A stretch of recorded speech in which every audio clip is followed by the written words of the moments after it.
আজকের প্রোগ্রামের সম্মানিত সভাপতি ভরতপুর কাদরিয়া দরবার শরীফ শ্রীপুরের সম্মানিত সাজ্জাদুল হোসেন পীরজাদা শাহ সুফি মাওলানা তাজুল ইসলাম বক্তব্য রেখেছেন অনেক উলামায়ে কেরাম। আমার পূর্বে আলোচনা করেছেন আমাদের পীরজাদা মাওলানা ইশফাকুর রহমান সিদ্দিকী সাহেব এবং অত্যন্ত দায়িত্বহীন কণ্ঠে বক্তব্য রেখেছেন পীর কামেল আলহাজ মাওলানা এস এম রুহুল আমিন সাহেব এবং আজকের মাহফিলের সমুদ্বোধক শ্রীপুর উপজেলা বিএনপির সম্মানিত সাধারণ সম্পাদক ভাই জনাব আখতারুল আলম মাস্টার সাহেব। আমি দেখেছি আমার ঘরেও অনেকের সাথে পরিচয় হয়েছে, অনেক এলাকার নেতৃস্থানীয় ব্যক্তিবর্গ আজকের মাহফিলে এসেছেন এবং তাদের বদান্যতাই অনেক ঘাত প্রতিঘাত উপেক্ষা করে আজকের এই মাহফিলটি প্রাণবন্তভাবে অনুষ্ঠিত হতে চলছে। যাদের কথা, সহযোগিতা, জান, মাল, শ্রম, বুদ্ধি, পরামর্শ সাপেক্ষে আজকের এই কাদরিয়া দরবার শরীফের মাহফিলটি অনুষ্ঠিত হতে চলছে, আমি সকলকে আমার পক্ষ থেকে আন্তরিকভাবে অভিনন্দন জানাচ্ছি।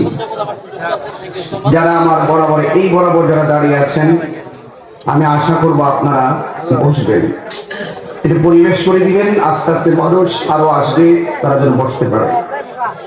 এখানে অনেক অতিথিরা এসেছেন, সবার নাম নেওয়া আমার জন্য খুব জরুরি, কিন্তু সময়ের নিরূপণে সবার নাম উল্লেখ না করলেও আমি সবার প্রতি শ্রদ্ধা নিবেদন করছি। প্রশাসনে যারা রয়েছেন, ওসি মহোদয় এসেছেন, প্রশাসনের প্রত্যেক ভাইদেরকে আমার পক্ষ থেকে অভিনন্দন। একদম নীরব থেকে রমাদান মুবারকের আলোচনাটুকু শুনবেন। আল্লাহর ওলির দরবার এটা আদবের জায়গা, আর আদবে আউলিয়া হয়। আমরা আদব নিয়ে থাকতে চাই, চলতে চাই। যারা আদব ওয়ালা তাদের সাথে সম্পর্ক রাখবেন, যারা খাঁটি প্রেমিক তাদের সাথে সম্পর্ক রাখবেন। আল্লাহ পাক বলেন ওয়াজাবাত মাহাব্বাতি লিল মুতাহাব্বিনা ফিয়া। আল্লাহ বলেন যারা আমি আল্লাহর জন্য কাউকে ভালোবাসে, ওই বান্দাটাকে আমি আল্লাহ ভালোবাসা আমার জন্য ওয়াজিব হয়ে গেছে। ওয়ালিল মুতাজালিসিনা ফিয়া। আমি আল্লাহর মহব্বতে যদি কোনো বান্দার সাথে বসে, ওই বান্দাটাকে ভালোবাসা আমি আল্লাহর জন্য ওয়াজিব হয়ে যায়। ওয়ালিল মুতাবাযিলিনা ফিয়া। যদি কেউ কাউকে আমি আল্লাহর সন্তুষ্টির জন্য দান করে, ওই বান্দাটাকে ভালোবাসা আমি আল্লাহর জন্য ওয়াজিব হয়ে যায়। কোন বান্দা যদি কোনো বান্দার সাথে আমি আল্লাহর সন্তুষ্টির জন্য জিয়ারত করে, সাক্ষাৎ করে, ওই বান্দাটাকে ভালোবাসা আমি আল্লাহর জন্য ওয়াজিব হয়ে যায়। তো আজকে আমরা যারা এখানে এসেছি, আমি আপনাকে ভালোবাসবো আল্লাহর জন্য, আপনি আমাকে ভালোবাসবেন আল্লাহর জন্য। হাসরের ময়দান যেদিন কায়েম হবে, 7 প্রকার মানুষকে আল্লাহ পাক আরশের নিচে ছায়া দিবেন। এর মধ্যে এক প্রকার হলো, যদি কোনো ব্যক্তি কাউকে আল্লাহ এবং নবীর সন্তুষ্টির জন্য ভালোবাসে, কোনো পন্থের জন্য নয়, কোনো টাকার জন্য নয়, স্রেফ আমরা একজনের সন্তুষ্টির জন্যই কাউকে ভালোবাসবো। জবান খুলে বলুন তিনি কে? আরো বড় করে বলুন তিনি কে? এই রমাদানুল মুবারক বরকত নিয়ামতের মাস। আমি যতটুকু আলোচনা করব খুব বেশি লম্বা করব না। আমি জানি আপনাদের সাহারি আছে, আমাকে অনেক দূরে যেতে হবে, তো সেই জন্য অনেক মা বোনরা এসেছেন, তারও বাড়িতে গিয়ে সাহারি অনেকে রান্না করবেন। বিবেক আর বিবেচনা রেখে আমি কিছু কথা আপনার আমার হেদায়েতের মানুষে মূল্যবান কিছু কথা অবতারণার চেষ্টা করব। আল্লাহ যেন আমাদের সকলকে আমল করার তৌফিক দান করেন। আমিন। সালাতু ওয়াসসালামু আলাইকা ইয়া রাসূলুল্লাহ।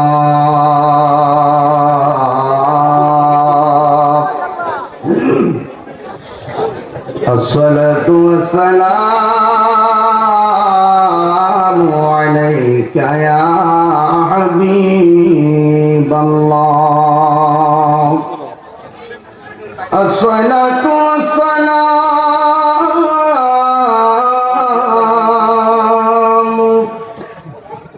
عليك يا شفيع المذنبين الصلاة والسلام عليك يا رحمة للعالمين اللهم صل على سيدنا مولانا محمد وعلى آل سيدنا দরদ মাতা কণ্ঠে পড়ুন আল্লাহুম্মা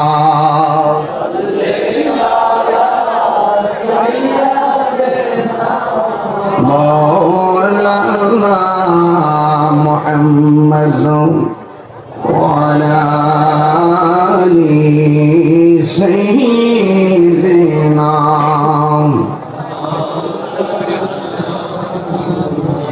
হেরার গুহায় তোমারি ধ্যান আসমান থেকে নামে আল কোরআন ভাঙল সবার ভুল তোমারি উপরে আসলো কোরআনের ছায়া তোলে খালিদ ওমর আলী আবু বকর ইসলামী ঠান্ডা নীল যে তোলে আল আমিন তুমি ছিলে চিরদিন সকল মানুষের তরে ভালো বলুন না হে রাসূল তোমাকে ভুলি আমি কেমন করে আল্লাহুম্মা সাল্লি আলা সাইয়্যিদিনা ওয়া আলা আলি সাইয়্যিদিনা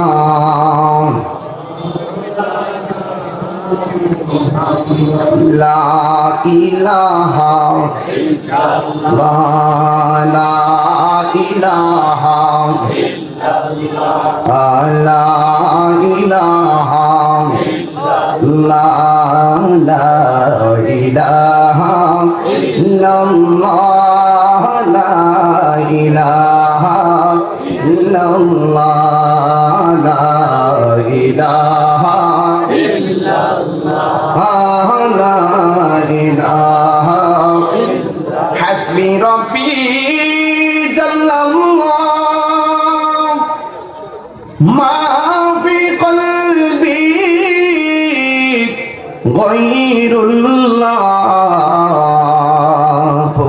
نور محمد صلى الله لا إله إلا الله لا إله إلا الله لا إله لا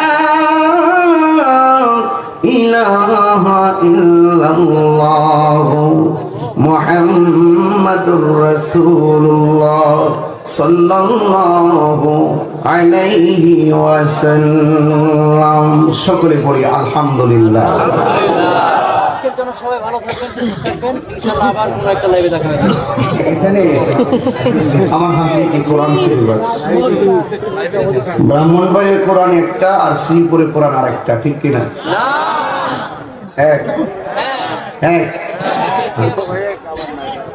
কোন সন্দেহ না জের জবরের সমস্যা আয়াতের সমস্যা কোন সন্দেহ নেই। এই কোরআনটা নাজিল হয়েছে এই রমজানে। The Holy Quran is the constitution of human life. এই কোরআনটা আপনার আমার সংবিধান। কি সংবিধান? এতে রয়েছে নিখুঁত নির্ভুল সমাধান, কোন পথে চলবেন কোন পথে চলবেন না, সব এখানে উল্লেখ করা আছে। ওয়া তাআওয়ানু আলাল বিররি ওয়াত তাকওয়া ওয়া লা তাআওয়ানু আলাল ইসমি ওয়াল উদওয়ান। যারা ভালো কাজ করবে, যারা আল্লাহকে ভয় করবে, তাদেরকে সহযোগিতা করতে হবে। এটা হলো পীর সাহেব হুজুর সুফি মাওলানা তাজুল ইসলাম আল কাদরি সাহেব, তিনি ভালো একটা আয়োজন করেছেন। আমাদের এই বিএনপি নেতৃবৃন্দরা এই ভালো কাজকে সহযোগিতা করার জন্য পীর সাহেব হুজুরের পাশে থেকেছেন। এই যে কাজটা করেছেন কোরআনের আইন অনুযায়ী, কোরআনের ভাষ্য অনুযায়ী, এই নেতৃবৃন্দরা ধন্যবাদ পাওয়ার যোগ্য। কথা বলেন ঠিক না বেঠে? আর যারা বাধা দিয়েছেন তারা গুনার কাজ করেছেন, তারা সীমা লঙ্ঘন করেছেন। কি করেছেন? সীমা লঙ্ঘন যারা করে তাদেরকে সহযোগিতা করা যাবে। বিধানটাকে মোল্লার না আল্লাহ, এজন্য সীমা লঙ্ঘন করার আগে একটু চিন্তা করবেন। আপনার সাথে আমার আদর্শিক আকীদাগত অনেক বিষয়ে সমস্যা হতে পারে, তাই বলে আপনি এই দিনের সুমহান কাজগুলো যদি আপনি এখনো বাধা দেন, তাহলে আর মানুষ হলেন কোন সময়? এই জন্য বাধা দেওয়া যাবে না। আপনার সাথে আমার কোনো প্রবলেম হলে, যদি আকীদাগত কোনো প্রবলেম হয়, আমরা দরজা লাগিয়ে ঘরে বসবো, বসে আমরা সমাধান করব, হাতে হাত রাখবো, একসাথে মাঠে নামবো। এই পতাকা দাফন করার ক্ষমতা বাংলাদেশের কারো হবে না। তা আপনি যদি এখন ঠেলাঠেলি করেন, এখনো ধাক্কা ধাক্কি করেন, তাইলে পার্থক্য রইল কোথায়? এখনো ঘুরে দাঁড়ান, এখনো ঘুরে দাঁড়ান। এই সমস্ত তাফসীরুল কোরআন মাহফিল, দরবারের মাহফিল, উরুস মুবারক বাধা দেওয়া যাবে না। আপনি যখন মুসলমানদেরকে মাহফিলকে বাধা দিবেন, তখন সেখানে অনেক নাস্তিক না রাম বাম আছে যারা মজা নিবে, মজা। আপনি আমি লাগতে পারলে কিছু লোক আছে মজা নেই, এটা আপনারা অনেকে বুঝেন না। আপনি ভাবতেছেন তাই হিসেবে শ্রীপুর থেকে ঠেকাই দিতে পারলে আপনি মনে উইনার হয়ে গেলেন। আপনি তো জানেন না দলিলে কি আছে জানেন? একদিকে রাস্তা বন্ধ হয়ে গেলে 70 দিকে রাস্তা খুলে যায়। তো সুতরাং আপনি রাস্তা বন্ধ করে হেরে গেলেন। আজকে আমাদের সম্মানিত নেতৃবৃন্দরার বক্তব্য শুনে খুব ভালো লাগলো যে ওনারা এই এলাকার মানুষ ধর্মীয় সম্প্রীতির জন্য যে কাজ করতেছেন, যে উদারতার দৃষ্টান্ত স্থাপন করেছেন, আমার পক্ষ থেকে আমি ধন্যবাদ জানাই। এবং এই কোরআনটা, এই কোরআন রমাদান মুবারকে নাজিল হয়েছে। আর এই রমজান মাসে এমন মাহফিল তো মনে হয় অ্যাভেলেবল হয় না। আমি শুধু গতবার করছি 39টা মাহফিল রমজানে, এবার 29টা মাহফিল দেখছি। তো এই জন্য আগামী বছর আবার ফুল লিখে ফেলাইছি। ফেব্রুয়ারির 22 তারিখ রোজা, তো ফুল রমজান আমার দিয়ে ফেলছে। এটা আমি গতবার আগের বার থেকে ট্রাই করছিলাম যে রমজানে কেমন মাহফিল হয়। মোটামুটি এখন মাহফিল ফুললি আগের মতোই চলে। তো এটা তার প্রমাণ হয় কি, যে আমরা যারা মাহফিল শুনি কোরআনের জন্য দরদ, এদের জন্য রমজান আর শাওয়াল নাই। 24 আওয়ার্স আমরা এই আলোচনা, কোরআনের আলোচনা শোনার জন্য উজ্জীবিত। কথা বলেন ঠিক কিনা? তো আজকের মাহফিলটা কিন্তু নুরুন আলা নূর, নুরুন আলা নূর। এই জন্য দরবার কাদরিয়া দরবারের পক্ষ থেকে যে আয়োজনটা, এই আয়োজনটা যিনি করেছেন পীর সাহেব হুজুর, উনি, ওনার অনেক ভক্তবৃন্দ আছেন, অনেক শুভাকাঙ্ক্ষী আছেন। আপনারা ওনার পাশে থাকবেন। তিনি আপনাদের জন্য অনেক দোয়া করেন, আপনাদের এই এলাকা নিয়ে স্বপ্ন দেখেন। এই স্বপ্নের মাঝে আপনারা কাটা হবেন না। আপনারা মনে রাখবেন, তলোয়ার দিয়ে যদি কেউ কাউকে কাটে, অথবা ছুরি দিয়ে কেউ কাউকে আঘাত করে কেটে ফেলে, এটা সেলাই করে দেয়। কিন্তু তরিকতের ভাষায় এমন কিছু কাটা আছে। আল্লাহর ওলি যারা, যে আল্লাহকে যে ভয় করে, তাদের অন্তরে এমন একটা নূর আছে। এই নূরের প্রতিচ্ছবি চোখ দিয়ে বের হয়। ওই প্রতিচ্ছবিটা যদি কাহারো দিকে ভালোবাসার নজরে পড়ে, ওই মানুষটা ওলি হয়ে যায়। আর কাহার প্রতি যদি কঠিন নজরে পড়ে তার জীবন হালাক হয়ে যায়, ধ্বংস হয়ে যায়। আল্লাহকে ভয় করার কারণে প্রেমিকদের অন্তর আল্লাহ এমন একটা নূর দেয়, যে নূরটা তাদের চোখের জ্যোতি দিয়ে বের হয়। লাইট ব্যাটারি লাগাই দেওয়ার পরে সুইচ টিপ দিলে যেমন সামনে দিয়ে আলো বের হয়, তো আল্লাহ ওড়িয়ে যখন তাদের হৃদয়ে যখন আল্লাহকে স্থান দিয়ে দেয়, তখন আল্লাহ পাক এমন একটা প্রেমের নূর দেয়, এই নূরটা চোখ দিয়ে বের করে। যে চোখ দিয়ে বের করার পরে যখন মুর্দা কলবের দিকে তাকায়, ওই মানুষটার মুর্দা কলবটা জিন্দা হয়ে যায়। তো সব জায়গায় মাতবারি চলে না। এই দেশে ইসলাম এনেছেন আল্লাহর ওলিগণ। কে এনেছেন? আর বলে না কে এনেছেন?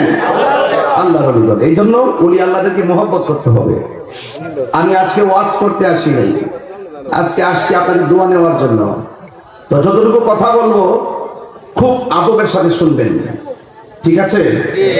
আমার মাথার এই সাইডটা ব্যথা করতেছে, এই সাইড খুব ব্যথা। আমি কি ঘাটটা কেটে কল্লাটা ফেলে দিব নাকি মেডিসিন খাবো? তো কোনো মাজারে যদি শরীর বহির্ভূত কাজ হয়, আমরা সবাই মিলে এটা প্রতিরোধ করব। তাই বলে কি মাজার ভেঙে ফেলবো? এটা ভালো সংস্কৃতি না, এটা আগামীর জন্য অশনি সংকেত। এজন্য ভাঙ্গা যাবে না, এটাকে সুরক্ষা করতে হবে। এই যে আল্লাহ উরুস মোবারক, এগুলো বাধা দেওয়া যাবে না, আপনি সহযোগিতা করবেন, এটা আল্লাহর বিধান।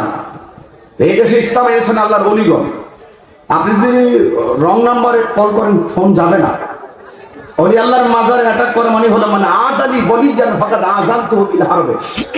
যারা ওলি আল্লাহর বিরুদ্ধে কথা বলবে তাদের এগেইনস্টে যাবে, স্বয়ং আল্লাহ তার পক্ষ থেকে যুদ্ধের ঘোষণা করেন। আপনি বিপদ খাল কেটে কুমির আনছেন কেন?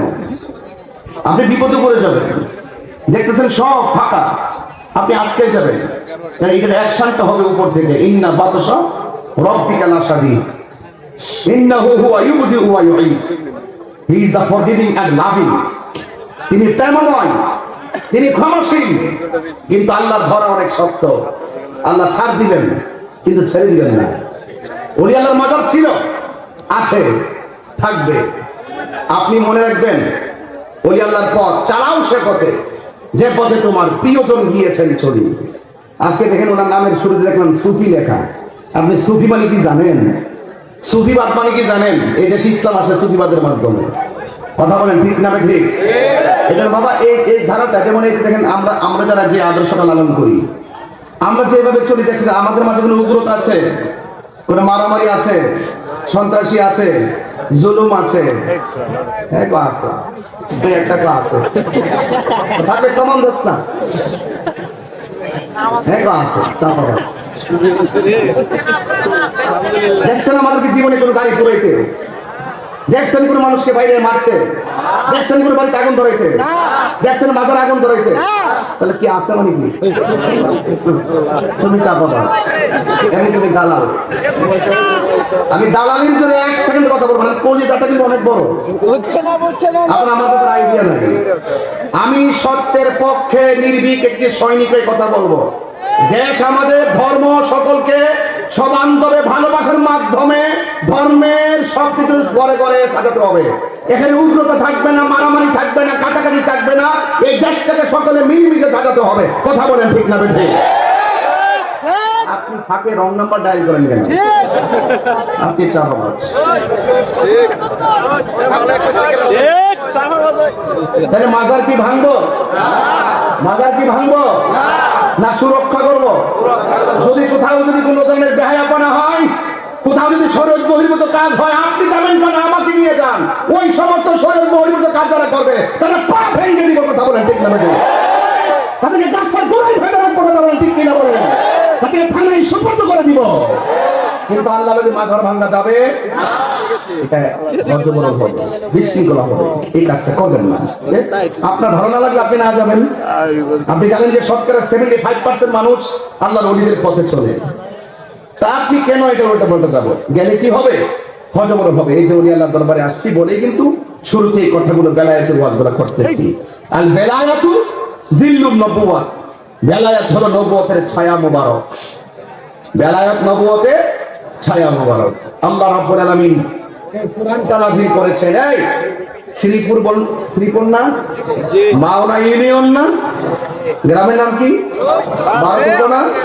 আচ্ছা, এই সবাই মিলে যদি এই কোরআনটাকে ধরুন, সবাই মিলে শ্রীপুরের সব কোরআন একসাথে এনে গাঁটটিতে ভরে বস্তায় ভরে, যদি আপনার নদীর নাম কি শীতলক্ষয় নদী, কমন শীতলক্ষ নদীতে যদি ভাসিয়ে দিই, আপনি কি মনে করেন কোরআনটা ধ্বংস হয়ে যাবে? কথা বল। তো এমন কিছু কাজ করা যাবে না যে কাজ করলে আপনি ধ্বংস হবেন, ওইটা ধ্বংস হবে না। আপনি সময় নিয়ে যদি কোরআনকে বস্তা বন্দি করে ফেলে দেন, একটা জেট কি ধ্বংস করতে পারবেন? আল্লাহ রাব্বুল আলামিন কোরআনে বলছেন, এই কোরআনটা অঙ্কিত, মোহরাঙ্কিত, সংযোজিত, সংরক্ষিত একটি জায়গায়, ওই জায়গার নাম হলো লাউহে মাহফুজ। ওখান থেকে আল্লাহ পাক রমাদান মুবারকে কোরআনটাকে নাযিল করেছেন। সুবহানাল্লাহ বলেন না? শাহরু রমাদানাল্লাযী উনজিলা ফীহিল কুরআন। আল্লাহ রাব্বুল আলামিন বলেন, আমি আল্লাহ রাব্বুল আলামিন কোরআনকে রমজান মাসে নাযিল করেছি। এই কোরআনটা এমন একটা গ্রন্থ, ও আল্লাহ কোরআনটা কোন সময় নাযিল করেছো?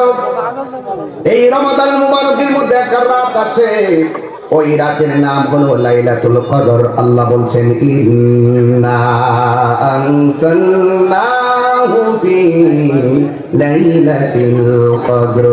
নিশ্চয়ই আমি আল্লাহ রাব্বুল আলামিন এই কোরআনটাকে লাইলাতুল কদরে নাযিল করেছি। আপনি ভাবতেছেন কোরআনটা বুঝি ধ্বংস হয়ে যাবে? না না, আপনি সবাই মিলে যদি কোরআনটাকে উধাও করে দেন, আগুন দিয়ে জ্বালায় দেন, কোরআনের একটা জের জবর অসুবিধা হবে না। কেন জানেন? আল্লাহ রাব্বুল আলামিন কোরআনের মধ্যে বলে দিয়েছেন, ইন্না নাহনু নাযালনা যিকরা ওয়া ইন্না লাহু লাহাফিজুন।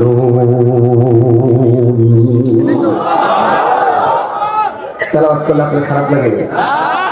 হ্যাঁ, আপনার আওয়াজ তো অল্প কেন? একটু জবান খুলে বললে আল্লাহু আকবার, আল্লাহু আকবার, আল্লাহু আকবার। কোরআন সং হেফাজত রাখার মালিক কে? আল্লাহ।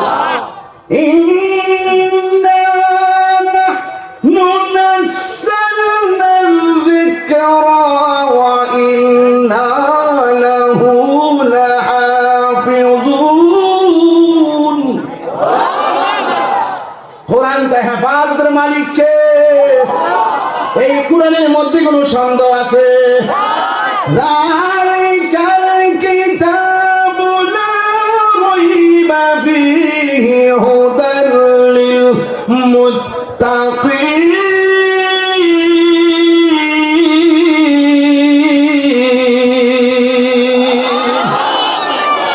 এই কোরআনে কোনো সন্দেহ? কোরআনে কোনো সন্দেহ? এই কোরআনের বিরুদ্ধে যাওয়া যাবে? কোরআন জেরের বিরুদ্ধে যাওয়া যাবে? পেশের বিরুদ্ধে যাওয়া যাবে? কোরআন হেফাজতের মালিক কে? সব মিলে যদি একত্রিত হয়ে কোরআনের বিরুদ্ধে আচরণ করেন, কিন্তু মনে রাখবেন ১৫০০ বছর আগে কোরআন নিয়ে যারা সন্দেহ করেছিল, তারাই শেষ পর্যন্ত তারাই বলতে বাধ্য হয়েছে, লাইসা হাযা কালামিল বাশার। আমরা বিশ্বাস করেছি এই কোরআন নিঃসন্দেহে আল্লাহর কালাম, মানুষের বানানো গ্রন্থ নয়। তার মানে প্রমাণ হয়ে গেল কোরআনের ইতিহাস বিজয়ের ইতিহাস। কথা বলেন ঠিক না ঠিক? কোরআন প্রেমিকদের ইতিহাস বিজয়ের ইতিহাস, আর কোরআন বিদ্বেষীদের ইতিহাস হেরে যাওয়ার ইতিহাস। কথা বলেন ঠিক কিনা? এখানে এমন লোক পাওয়া যায় টকশোর মধ্যে বসে বসে আল্লাহ নিয়ে প্রশ্ন তোলে, কোরআন নিয়ে প্রশ্ন তোলে, নবী নিয়ে প্রশ্ন তোলে। আমার কথা পরিষ্কার, কে কোন দল করেন আমি জানি না। কেউ যদি কোরআনের বিরুদ্ধে কথা বলে, নবীর বিরুদ্ধে কথা বলে, আল্লাহর বিরুদ্ধে কথা বলে, কে কোন দলিল না বই না হারিন না আমি এটা বুঝবো না। সবাই মিলেমিশে রাজ করে তার বিরুদ্ধে রুখে দাঁড়াতে হবে। এরপর আইসেন আমাদের সাথে মিলাদ কিয়াম নিয়ে বসবো, আযানের আগে দুরূদ সালাম উরুস ফাতিহা এগুলো আমরা বসবো। বসলে আধা ঘন্টার ভিতরে সমাধান হয়ে যাবে। সবচেয়ে বড় প্রবলেম কি জানেন? আমরা একজন আরেকজনের কাছে যাই না। এমন দূরত্ব হয়ে গেছি, কেউ কাউকে সহ্য করতে পারি না। আজকে আমি ঘরে যখন বসলাম কৃষক হুজুরের সাথে, একজন লোক এসে আমাকে বলছে, হুজুর আমি কবি মাদ্রাসার ছাত্র, আপনার ভক্ত। এটা কোন ভক্ত আমি বুঝলাম না। কবি মাদ্রাসার ছাত্র আপনার ভক্ত, তাইলে বোঝা গেল যে ভক্তের বাজারটা খুব শক্ত, এখানে কোন বাধা মানবে না। কে বল কোন হুজুর কি বলবে, এটা বাধা নাই। আমি ভক্ত, আমি শক্ত, প্রয়োজন ওই লোকের জন্য দিব রক্ত। কথা কোন ঠিক না বেড়ে? এটা কিন্তু অনেক উপরের কথা, বুঝতে পেরেছেন? কে কারোর গবেষণায় অনেকে বেশি হতে পারে, একাডেমিক কোয়ালিফিকেশন তো সবাই সমান থাকে না, আমার অযোগ্যতা অযোগ্য হতে পারে আমি, কিন্তু ব্যক্তি হিসাবে যদি অ্যামাজিং হয়, আপনি আমার কথা যদি একটা ভালো লাগে, একটা গ্রহণ করার মাধ্যমে আপনি আমরা ভক্ত হয়ে যেতে পারেন। কথা বল ঠিক কিনা? আর যদি আপনি আমাকে আসতে না দিতেন, তাহলে আমার কথা আপনি শুনতেন না, আমি আপনাকে আইডিয়া করতে পারতাম না। এইভাবে লং অ্যাকশন শিখছি, যখন দেখাটা বেশি লম্বা হয়ে গেছে, তখন ভালোবাসাগুলো মরে যাচ্ছে। আমাদেরকে কাছে আসতে হবে, হয়তো আমাকে বুঝে আপনার দলে নিবেন, না হয় আপনি বুঝে আমাদের দলে আসবেন। এর বাহিরে আর কোনো কথা আছে? আমাদের কথা আছে? কনসেপ্টটা ক্লিয়ার। এবার আসেন আরেকটু সামনে দেখি আল্লাহ কি বলছেন। এই কোরআনে কোনো সন্দেহ নাই। কোরআন নাজিলের মাসের নাম কি?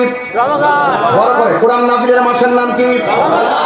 আরে রমজান মাস সম্পর্কে আল্লাহ বলছেন, ফামান শাহিদা মিনকুমুশ শাহরা ফালইয়াসুম। যখন তোমরা রোজার মাস পাবে, তখন তোমরা রোজা রাখবে। আপনারা জবান খুলে বলেন, এক মাস সিয়াম সাধারণ মাসের নাম কি? এখন যদি কষ্ট করি, রমজান শব্দের অর্থ কি? রমজান শব্দটা রমজান থেকে উৎকলিত। রমাদান শব্দটির অর্থ হলো জ্বালিয়ে দেওয়া, পুড়িয়ে দেওয়া, নিঃশেষ করে দেওয়া, বশীভূত করে দেওয়া।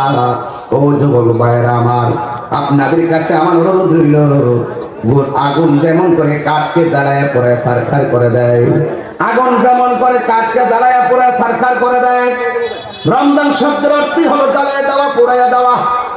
আর রমজান মাসে যখন কেউ রোজা রাখে, এই রোজাগুলো তার জীবনের গুনাহগুলোকে জ্বালায়া পোড়ায়া ধ্বংস করে দিয়ে বান্দাটাকে আমার আল্লাহর বন্ধু বানায়া দেয়। এই রোজা রাখলে লাভ আছে না নাই? রোজা আছে না নাই? এমন যুবক, রমজান মাস এমন একটা মাস, যেই মাসটা যখন আসে আল্লাহ রাব্বুল আলামিন জাহান্নামের দরজা বন্ধ করে দেয়। ফালাম ইফতাহ, একটা দরজা খোলা হয় না। আর জান্নাতের দরজাগুলো খুলে দেয়, একটা দরজা বন্ধ করে না। এই জন্য যুবক, রমজান মাসে রোজা রাখার দরকার আছে না নাই? আল্লাহ রাব্বুল আলামিন কোরআনে বলেছেন, ইয়া আইয়ুহাল্লাযীনা আমানু কুতিবা আলাইকুমুস সিয়াম কামা কুতিবা আলাল্লাযীনা মিন ক্বাবলিকুম লাআল্লাকুম তাত্তাকুন। আল্লাহ রাব্বুল আলামিন বলে, হে ঈমানদারগণ, আমরা কি ঈমানদার না বেঈমান? এটা ঈমানদারের আওয়াজ, এটা ঈমানদারের আওয়াজ।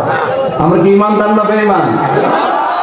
ঈমানদার। এই যে মোবাইল টিপতেছে, আরে ম্যাডাম, এই বাবা মোবাইল বন্ধ করো। আপনি না সামনে বসছেন, আর তাহিরুলের সামনে বসে কে কথা বলতে পারে? ও রেকর্ডিং করতেছেন? আচ্ছা আচ্ছা, ও বাড়িতে শুনতেন। আল্লাহু আকবার। আমরা কি ঈমানদার না বেঈমান? ঈমানদার আওয়াজ কি আসতে হবে না জোরে হবে? মারহাবা গো, নারে তাকবীর, নারে রিসালাত, মারহাবা। আমরা কি ঈমানদার না বেঈমান? আগে নিজেকে চিনি, আগে আমি আমাকে চিনি, নট আই সেলফ। আগে নিজেকে চিনেন, মান আরাফা নাফসাহু ফাকাদ আরাফা রাব্বাহু। যে নিজে চিনবে, সে আমার রবকে চিনতে পারবে। আর তাহিরি বদনাম পরে করেন না, আগে আপনার চিনতেন না, আপনার চিনেন। যদি আপনি আমাদের ভালো হন, আসেন, আমি একটু নিচে বসে আপনি উপরে বসে ওয়াজ করেন, অসুবিধা না, আমার কোনো হিংসা নাই তো। এই জন্য আগে নিজেরে চিনি, যে নিজেরে চিনবে সে আমার রবকে চিনতে পারবে। কথা বলেন ঠিক না? আমার শুরুর মালিককে, শেষের মালিককে। তাহলে আমরা ঈমানদার না বেঈমান?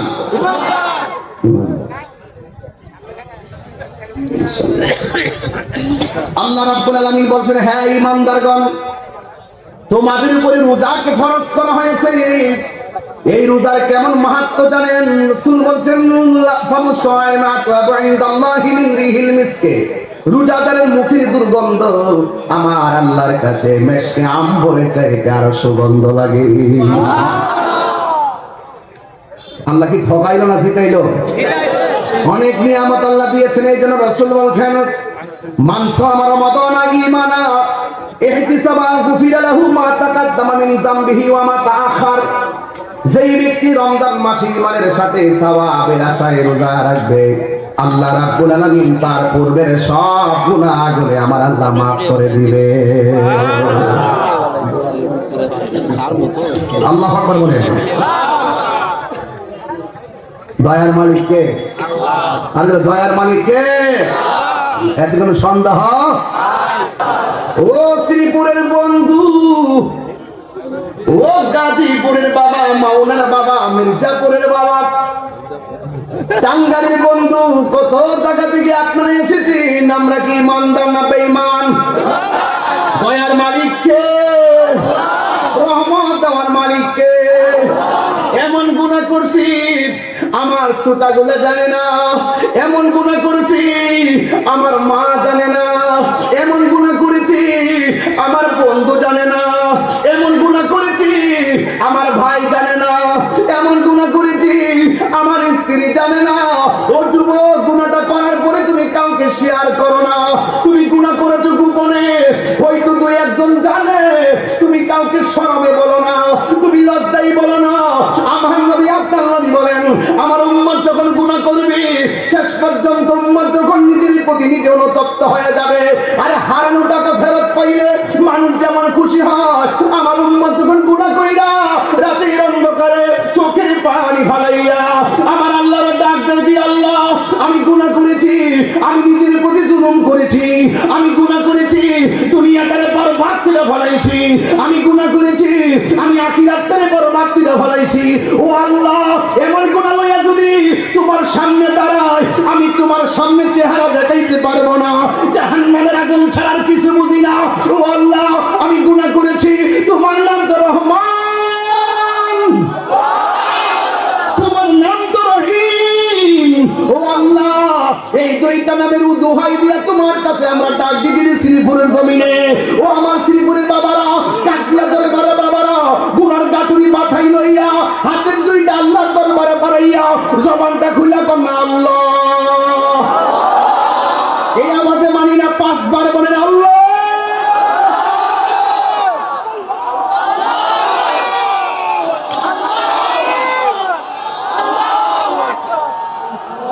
গুনাহ মাফের মালিক কে? আপনার জবান খুলে বলেন, এই রমজানের কোরআনের উসিলায় আমাদের গুনাহ মাফ হইতে পারে কি পারে না? আমি বলছি, আমরা কি ইমানদার না বেঈমান? আল্লাহ বড় মায়া করে ডাক দিছে, এই ইমানদারগণ, তোমরা রমজানের রোজা রাখো। আমার নবী, আপনার নবী বলেন, যারা রমজানের রোজা রাখবে, আমার আল্লাহ তাদের জীবনের গুনাহ মাফ করে দিবে। কেমন মাফ করবে শোনেন, লিসাইমে ফারহাতান। আমার নবী বলে, রোজাদারের জন্য 2টা আনন্দ। একটা আনন্দ হলো ইফতারের সময়, আর একটা আনন্দ হলো ইনদা লিকায়ে রাব্বিহি, আমার মওলার সঙ্গে দিদারের সময়। জোরে জোরে কি আল্লাহু আকবার বলা যাবে না?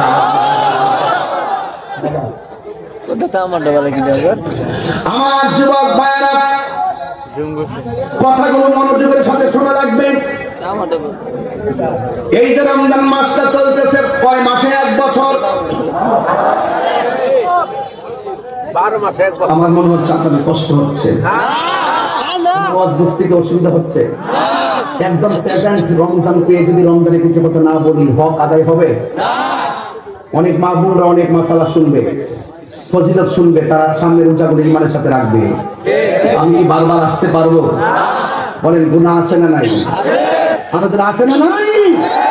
গুনাহ মাফের মালিক কে? রমজানের রোজার উসিলায় গুনাহ মাফ হতে পারে কি পারে না?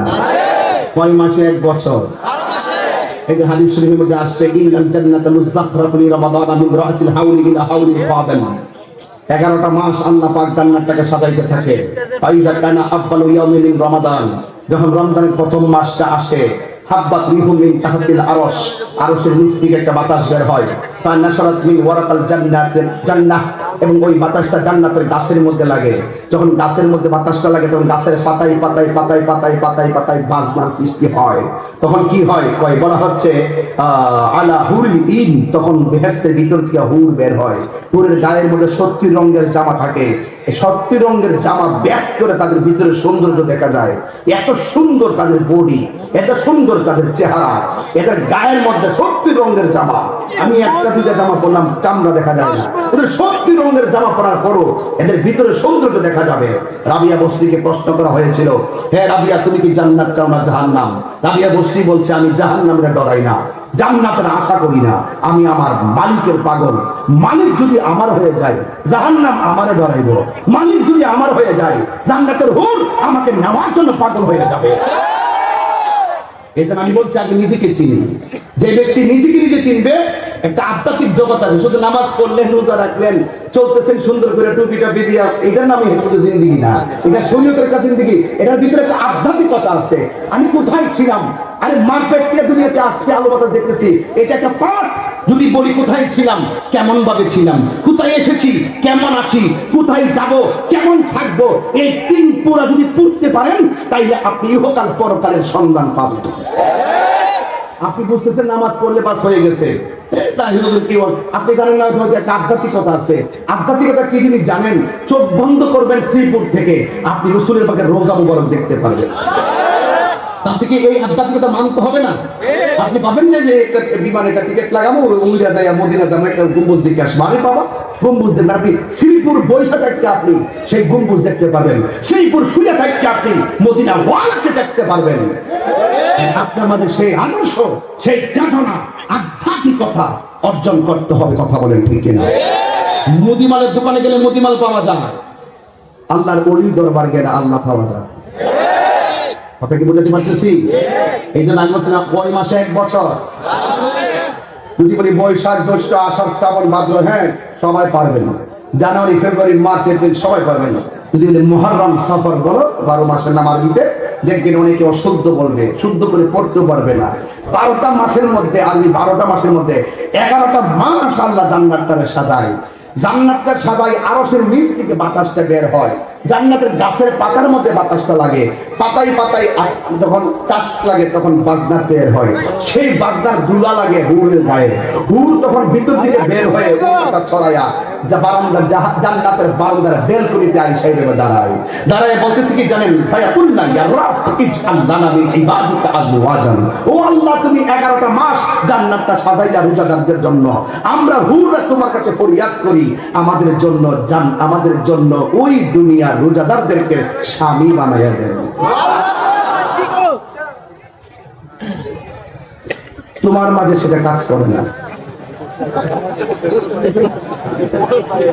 তোমার মধ্যে যদি কাজ করতো, মরার পরে যদি হুরের চিন্তা থাকতো, শান্তির চিন্তা থাকতো, তাহলে আমার ছোট্ট বোন আসিয়ার মতো 8 বছরের বাচ্চাটাকে তুমি এইভাবে অস্থিরতা ছড়াই দেয় কথা বলতে।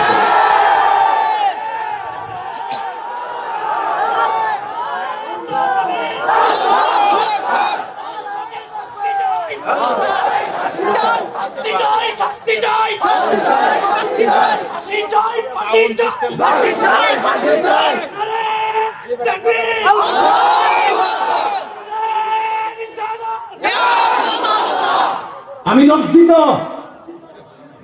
আমি বাকরুদ্ধ, জাতি আজ স্তব্ধ। আসিয়া আজকে চলে গেল কবরে, আর দর্শক করে বাংলাদেশের আলো বাতাসে। এটা হতে পারে না, এটা হতে পারে না, এটা হতে পারে না। কথা বলেন, হাত তুলে বলুন, হাত তুলে বলুন, ঠিক না বলেন? আল্লাহ পাক পৃথিবীর আসিয়াদেরকে সুখে রাখুক, আল্লাহ পাক আসিয়াদেরকে সুখে রাখুক, আল্লাহ পাক আসিয়াদেরকে নিরাপদে রাখুক। এই জন্য বলছি, তোমার জন্য পারি না। তুমি নিজেকে কন্ট্রোল করো, নিজেকে সংযত করো। রমজান মাস আত্মশুদ্ধির মাস, রমজান মাস সংযমের মাস। তোর মতন পশু, যেই পশুকে রমজানের রোজা, যেই পশুকে মানুষ বানাইতে পারে নাই, সেই পশু জাতির জন্য কলঙ্ক। কথা বলেন ঠিক? আল্লাহু আকবার। আপনারা যুবকরা একটু এলাকা থাকবেন, আমার এলাকার মা বোনদেরকে আপনারা পাহারা দিয়ে রাখবেন, আপনারা ভালোবাসা দিয়ে রাখবেন, আর হায়নাদেরকে চেক দিবেন কে কোন ভাষায় তাকায় তাকে আমরা কখনো বরদাস্ত করব না। কথা বলে ঠিক না ঠিক?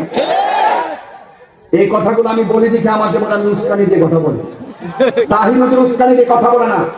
তাহিরুকে বাস্তব কথা বলে, আগে যেমন ছিল এখন তেমনই। অনেকে বলছে এখন কি বেশি কিছু বললেন না, দেশের পরিস্থিতি ভালো না। আমি দেশ তো দেশে যারা চালায় তারা চালাবে, এমপি মন্ত্রী যে হবে আল্লাহ যাদের ক্ষমতা দিবে সে আসবে, যাকে নিবে নিষেধ থাকবে না, আসবে যাবে, দেওয়ার মালিক রব, নেওয়ার মালিক রব, কেউ আসবে কেউ যাবে, কিন্তু দিন শেষে এই দেশের সার্বভৌমত্ব নিয়ে যদি চক্রান্ত করা হয়, এই দেশের ধর্মীয় মূল্যবোধ নিয়ে যদি ষড়যন্ত্র করা হয়, আমরা তাকে বরদাস্ত করবো না। কথা বলেন।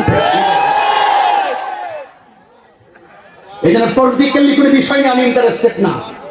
এটা আমাদের হুজুর, আমি ওয়াজ করি। আজকে আমাদের এখানে সমস্ত বিএনপি নেতারা আসছেন, আবার বিগত দিনে যখন 16 বছর ছিলেন কেউ এভাবেই তার স্ত্রী এসে আমাদের কাছে দোয়া চেয়েছেন।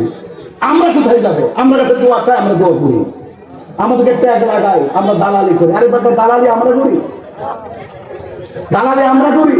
এক বেচারকে দোয়া চাওয়ার অধিকার আছে না? কথা বল না কেন? খুব সাবধান।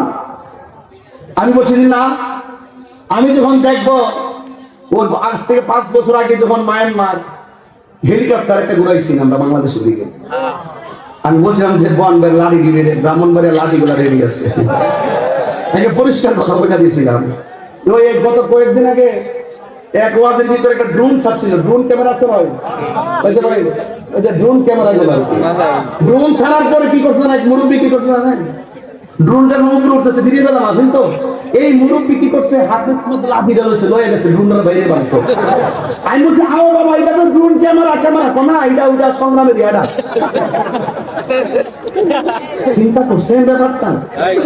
আগের মানুষ, ঠিক আছে তো, এরা কিন্তু আগের মানুষ, এই জন্য এক একটা থিওরি এক এক রকম বাবা, হিসাব মিলে কথা বলেন। আমার কথা পরিষ্কার, হায়ানা যারা যারা লুচ্চা,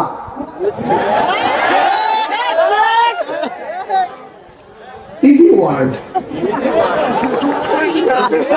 আজকে থেকে আমার পালা বন্ধ করে আমার যুবক দর্শকের বিরুদ্ধে অ্যাকশন চলবে। কথা বলেন ঠিক না?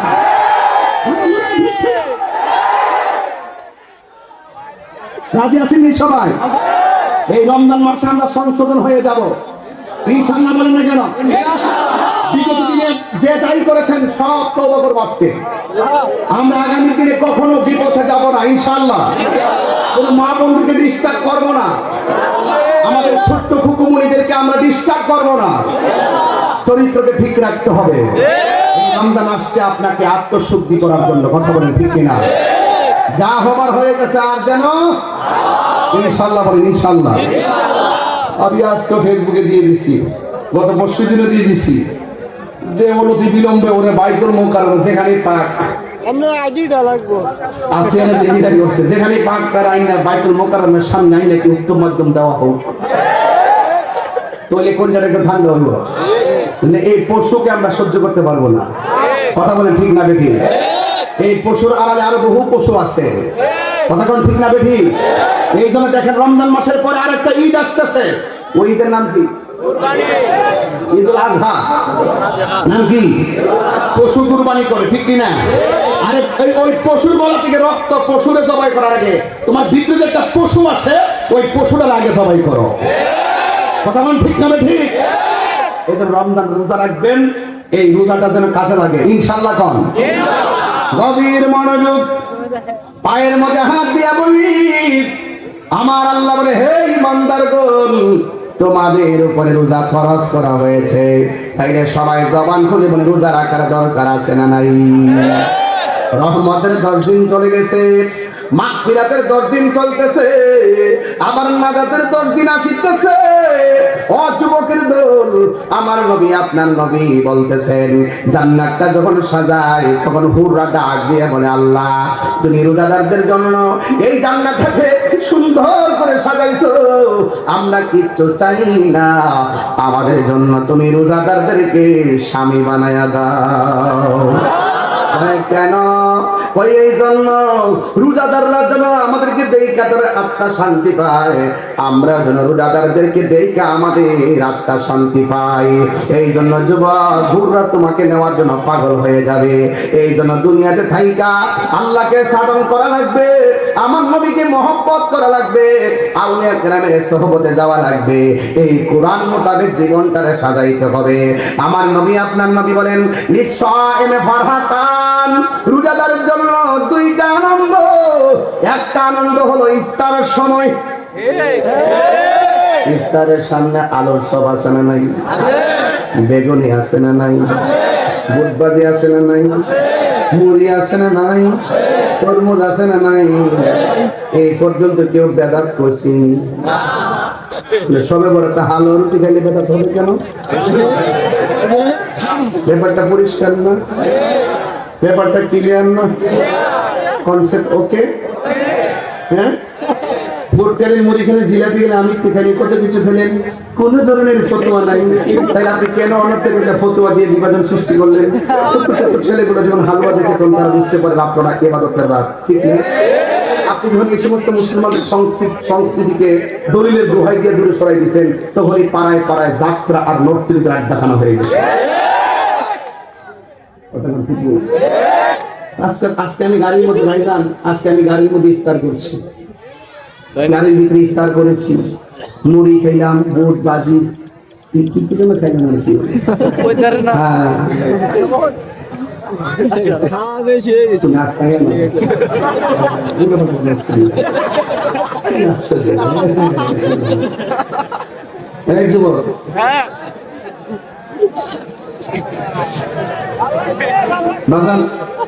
আমার প্রতি আপনার বিরূপ। আমি একটু মনের মাধুর্য মিশে মাঝে মাঝে কথা বলি। আমি যখন চেতনা নিয়ে কথা বলি মানুষ ঠিক চেতনা হয়, আমি যখন কেটে কথা বলি মানুষ খাতে। আমি একটু রিল্যাক্স মুড হই মানুষকে একটু ইজি করার জন্য। এটা কি কোনো অন্যায়? একটা কথা কি শরীয়ত বহির্ভূত? যে কথাগুলো শরীয়তের বাহিরে যায় না, কোরআন সুন্নাহর বাহিরে যায় না, এটা যে কোনো কথাই হোক জায়েজ আছে। আল্লাহর হাবিব যখন ওয়াজ করতেন মাঝে মাঝে কৌতুক বলতেন, সাহাবারা হাসতেন, ক্লান্তি দূর হয়ে যেত। হাদিস শরীফের মধ্যে একটা অধ্যায় আছে মেজা, এটা হলো কৌতুকের অধ্যায়। বুঝতে পেরেছেন? এগুলো আপনারা অনেকে বুঝেন না। আর বুঝলো কি, আমি 2-2.5 ঘন্টা ওয়াজের ভিতরে 2-1 মিনিট কি বলে খাই। আর ইউটিউবার গুলো খুব বেজাল, এরা খুব ব্যবসার ধান্দা এত মেতে উঠেছে, ওগুলো কেটে কেটে ছেড়ে দেয়। আর আমিও তাদেরকে মন্দ বলি না, বুঝলেন নি? মন্দ বলি না কেন জানেন? আমার 2-1টা কথা ছেড়ে দিই, কিছু টাকা পায়, একটা সংসার চলতেছে। আমি টাকা দিয়ে ভাবলাম এটা সংসারটা তো চলতেছে, 10-12 জন খাইতেছে।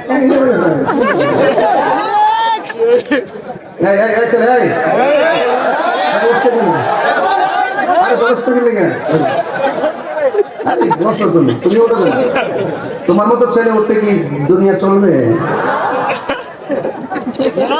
এখানে কি মানুষ থাকে? আচ্ছা, হাত তোলেন একটু দেখি না, আপনারা সবাই একটু হাত তোলেন। মাশাআল্লাহ মাশাআল্লাহ, আলহামদুলিল্লাহ। শেষ করে দিই, একটু যাই। হ্যাঁ, আমার তো অনেক কষ্ট লাগে। আজকে বিশ্বের মধ্যে এত বেশি খাওয়াইছে, লাস্টে বালিশ দিছি পিছন দিক দিয়ে। আর আমার আপনাদের এলাকার মানুষগুলো দেখে অনেক ভালো লাগতেছে, মনে হচ্ছে যেন আমি 1000 জনের পরিচিত। আপনাদেরকে দেখে আমার খুব ভালো লাগছে। আলহামদুলিল্লাহ বলেন না কেন? আজ থেকে বাধা বিপত্তি চলবে, তাহিরি আশরিকার বাধা চলবে, ফেসবুকে উল্টা পাল্টা লেখা যাবে।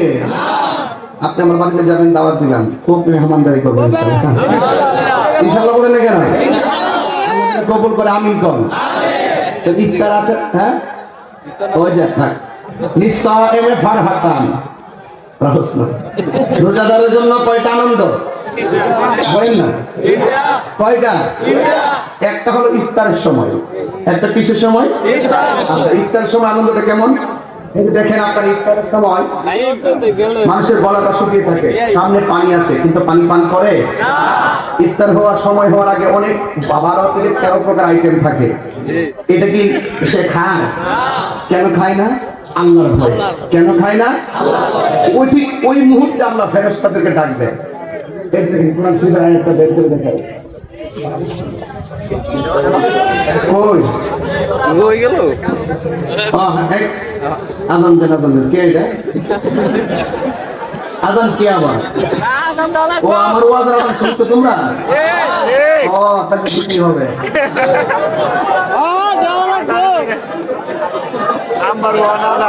জিকির হবে ইনশাআল্লাহ।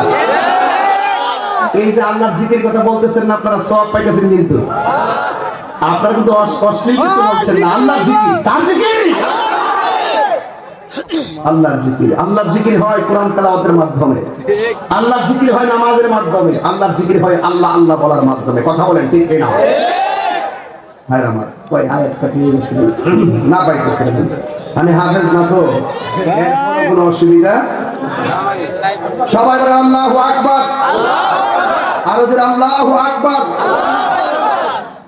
আল্লাহ তখন বলবেন, ও ফেরেশতারা, ও ফেরেশতারা, আমার বান্দারা কি করে? কই আপনার বান্দারা ইফতার নিয়ে বসছে। তারা খায় না কেন? আপনার ডরে খায় না। তারা কি আমার দেখছে? পায় না। আমার জাহান্নামের আগুন দেখছে? পায় না। তো তোমরা না বলছিলা দুনিয়াতে প্রতিনিধি পাঠানোর দরকার নাই, ওরা গিয়ে মারামারি করবে, কাটাকাটি করবে। আমি আল্লাহ বলছিলাম না আমি জাহাজানি, তোমরা তা জানো না? এই দেখো গলা শুকিয়ে গেছে, পানি পান করে না আমার ডরে। পেটের মধ্যে খাবার নাই, এরপরও তারা পানি খাবার খায় না। আমি আল্লাহর ভয়ে, তোমরা সাক্ষী থাকো, আমার প্রেমিকগুলা পানিটা মুখে দিতে দেরি হবে, আমি আল্লাহ তাদেরকে বান্দা থেকে বন্ধু বানাইতে দেরি করব। এটা কি দুঃখের সংবাদ না আনন্দের সংবাদ? রাসূল বলছেন এই সময়টা আনন্দের। এই জন্য ইফতারের সময় গল্প মোবাইল টোবাইল টিপবেন না। ইফতারের টাইমটা দোয়া কবুলের সময়। এই মুহূর্তে বলবেন আল্লাহর কথা কবুল করো, আমার আব্বা আম্মারে মাফ করো, আব্বা আম্মার কবর জান্নাতের বাগান করো। এই দোয়াটা আল্লাহ কবুল করেন। আর একটা দোয়া কবুলের সময় হলো আমরা যে সানি খুতবা দেই না, সানি আজান দেই, প্রথম খুতবা করার পর আমরা বসি, এই যতক্ষণ বসবেন এই টাইমটার দোয়াটা কবুল হয়। দাঁড়ায় যাওয়ার আগে ওই টাইমে দোয়া করো, আল্লাহ নামাজটা কবুল করো, গুনাহটা মাফ করো। বলতে কি সময় বেশি লাগে? এই ঘাটগুলো আপনারা জেনে রাখবেন। আপনারা যদি জেনে রাখেন তাহলে সময় কাজে লাগবে। রাসূল বলেন দুইটা আনন্দের আরেকটা আনন্দ হলো ইনদা লিকায়ে রাব্বিহি, আরেকটা আনন্দ হলো মহান রবের সঙ্গে দিদারের সময়। যখন মানুষ হাসরের মাঠে উঠবে ওই মুহূর্তে আল্লাহ রাব্বুল আলামিনের কাছে সব বান্দারা পানি চাইবে। কি চাইবে? পানি চাইবে। তখন আল্লাহ বলবেন যে ও ফেরেশতারা, এই হাসরের মাঠের বান্দাগুলোকে দুইটা ভাগ করো। দুইটা ভাগ করার পরে বলবে এই ভাগের মানুষগুলোকে জাহান্নামের কুজের পানি দাও, আর ওই পাশের মানুষগুলোকে ওই পানিটা পান করায় দাও। সাকাহুম রাব্বুহুম শারাবান তাহুরা, ওই পানিটা পান করায় দাও যে পানিটা এক ফোঁটা পান করলে জিন্দেগি তো পানি তৃষ্ণা লাগবে না। এই পাশের বান্দাগুলোকে জাহান্নামের কুজের পানি দেওয়া হলো। যখন জাহান্নামের কুজের পানিটা মুখে দিবে, জিহ্বাটা গলে পেটের ভিতরে চলে যাবে, পেটটা ছিঁড়ে গরম পানিতে ভিতরে যা আছে সব বেরিয়ে যাবে, কণ্ঠনালী ছিদ্র হয়ে যাবে। এমন একটা গরম পানি দিবে, ওই মুহূর্তে বান্দারা আল্লাহকে বলবে আল্লাহ আমরা তোমার কাছে পানি চাইলাম, আমাদেরকে দিলে গরম পানি, আর ওদেরকে দিলে এত সুন্দর পানি। আর কোন পানি দিছে জানেন? ওই পানিটা দুধের চাইতে সাদা, বরফের চাইতে স্বচ্ছ এবং মধুর চাইতে আরো মিষ্টি। ওই নদীর মধ্যে আল্লাহ ঢেউ বানাইছে, ঢেউ। এই ঢেউগুলো বানাইছেন আমার আল্লাহ মণিমুক্তা দিয়া। ওই নদীর দুইটা পার বানাইছেন আমার আল্লাহ স্বর্ণ দিয়া। ওই নদীর পানির নিচে যে মাটিগুলো আছেন, এই মাটিগুলো আমার আল্লাহ বানাইছেন মেশকে আম্বর দিয়া। ওই পানিটা খালেক হলো আমার আল্লাহ, মালিক হলো আমার দয়াল নবীজি। কিভাবে? ইন্না আ'তাইনাকাল কাউসার, নিশ্চয়ই আমি আপনাকে হাউজে কাউসার দান করেছি। হাউজে কাউসারটা বানাইছেন কে? দান করেছেন কাকে? নবীকে। এই জন্য আল্লাহ হলো মালিকে জাতি, আর রাসূল হলেন আতাইন। আল্লাহ হলো হাকিকতের মালিক, রাসূল হলো দান সূত্রের মালিক। কথা বলেন ঠিক কিনা? এই যে জমিনে বসছি, বলেন তো শুয়ের মাথা যে জায়গায় পড়বে এই জায়গার মালিকও তো আপনি না, বলুন তো মালিক কেনা? আল্লাহ। তাই বলে কি কালকে এসে আমি এখানে বাড়ি বাঁধতে পারবো? কেন পারবো না? মালিক আমি না, আপনি দাগ নম্বরের মালিক, জায়গার মালিক না। আপনি কে বলছেন আপনি মাটির মালিক? পাগল পাইছে? আপনি দাগ নম্বরের মালিক, নম্বরের মালিক, দাগ নম্বরের মালিক, দাগ নম্বরের। আর শুয়ের মাথা যে জায়গায় পড়বে ওই জায়গার মালিক আপনি না। আপনি যে মালিক দাবি করেন, আপনি তো 20 হাত মান নিচে যাওয়ার পরে বলবেন যে পুষ্করি পানি হয়ে গেছে, আর যাওয়ার দরকার নাই। অথচ নিজে বহুত নিয়ামত, উপরে যত নিয়ামত আছে আল্লাহ পাক সব থেকে বেশি নিয়ামত রাখছে মাটির নিচে। বুঝতে পারছেন? তাই বলে পরে জায়গা পরে জমিন, কি বলবো যাবে? আমি গান টান গাই গেছি, বলবেন তো ইনশাল্লাহ। পরে জায়গা পরে জমিন আমি রই, আমি তো সেই ঘরের মালিক নয়, বলুন পরের জায়গা আমি রই, আমি তো সেই ঘরের মালিক নয়, আমি তো সেই ঘরের মালিক নয়। জমিদারের ইচ্ছা মতো দিই না জমি চাষ, তাই তো ফসল ফলে না আর দুঃখ 12 মাস। আমি খাজনা পাতি ছবি দিলাম, তবু জমিন আমার হইতে নিলাম। আমি খাজনা পাতি ছবি দিলাম, তবু জমিন আমার হইতে নিলাম। আমি চলি যে তার মন জোগায়া, আমি চলি যে তার মন জোগায়া, ডাকিলাই মিলে না সই, মালিক নয়, বলুন পরের জায়গা পরের জমিন আমি তো সেই ঘরের মালিক নয়, আমি তো সেই ঘরের মালিক নয়। একটা জবান বন্ধ রাখবেন না, ভরা দামের মালিককে। আলহামদুলিল্লাহ রাব্বিল আলামিন। সব প্রশংসা একজনের জবান খুলে বলুন তিনি কে? হাসরের ময়দান কায়েম হবে, ওই কঠিন মুসিবতে বান্দাগুলো বলবে আল্লাহ আমরা তোমার কাছে পানি চাইলাম, তারাও পানি চাইলো, আমাদেরকে দিলা জাহান্নামের পানি আর ওদেরকে দিলা হাউজে কাউসারের পানি, তার কারণটা কি? আল্লাহ বলবে ও বান্দারা, আমি আল্লাহ তোমাদেরকে একটা মাস দিয়েছি, ওই মাসের নাম রমজান। ওই রমজান মাসে তোমাদেরকে দিনের বেলা পানাহার করতে নিষেধ করছিলাম, তোমরা দুনিয়ার মধ্যে পানাহার করেছো, অশ্লীল আচরণে লিপ্ত হয়ে গেছো। আর আমার এই বান্দাগুলা সিবগাতুল্লাহি ওয়া মান আহসানু মিনাল্লাহি সিবগা, আমি আল্লাহ খাই না, আমি আল্লাহ পানাহার করি না। আমার বান্দাগুলো রমজান মাসে খায় নাই, আমি আমার বান্দাগুলো রমজান মাসে আমি আল্লাহর ভয়ে পানাহার করে নাই। আমি আল্লাহ খাই না, আমার বান্দারা দিনের বেলা কিছু অংশ না খায়া রয়েছে। আমি আল্লাহর প্রতি তাদের অভূতপূর্ব একটা ভালোবাসা প্রদর্শন করেছে। ও ফেরেশতারা শুনেও, ও আমার বান্দারা, আমার বান্দারা আমি আল্লাহকে সন্তুষ্ট কইরা দিনের বেলা পানাহার থেকে মুক্ত রেখেছে। এই জন্য আমি আল্লাহ তাদের জন্য হাউজে কাউসারের পানি রেডি করেছি। এই পানিটা এমন একটা পানি, যেই পানিটা এক ফোঁটা পান করলে জিন্দেগি তো আর পানি তৃষ্ণা লাগবে না।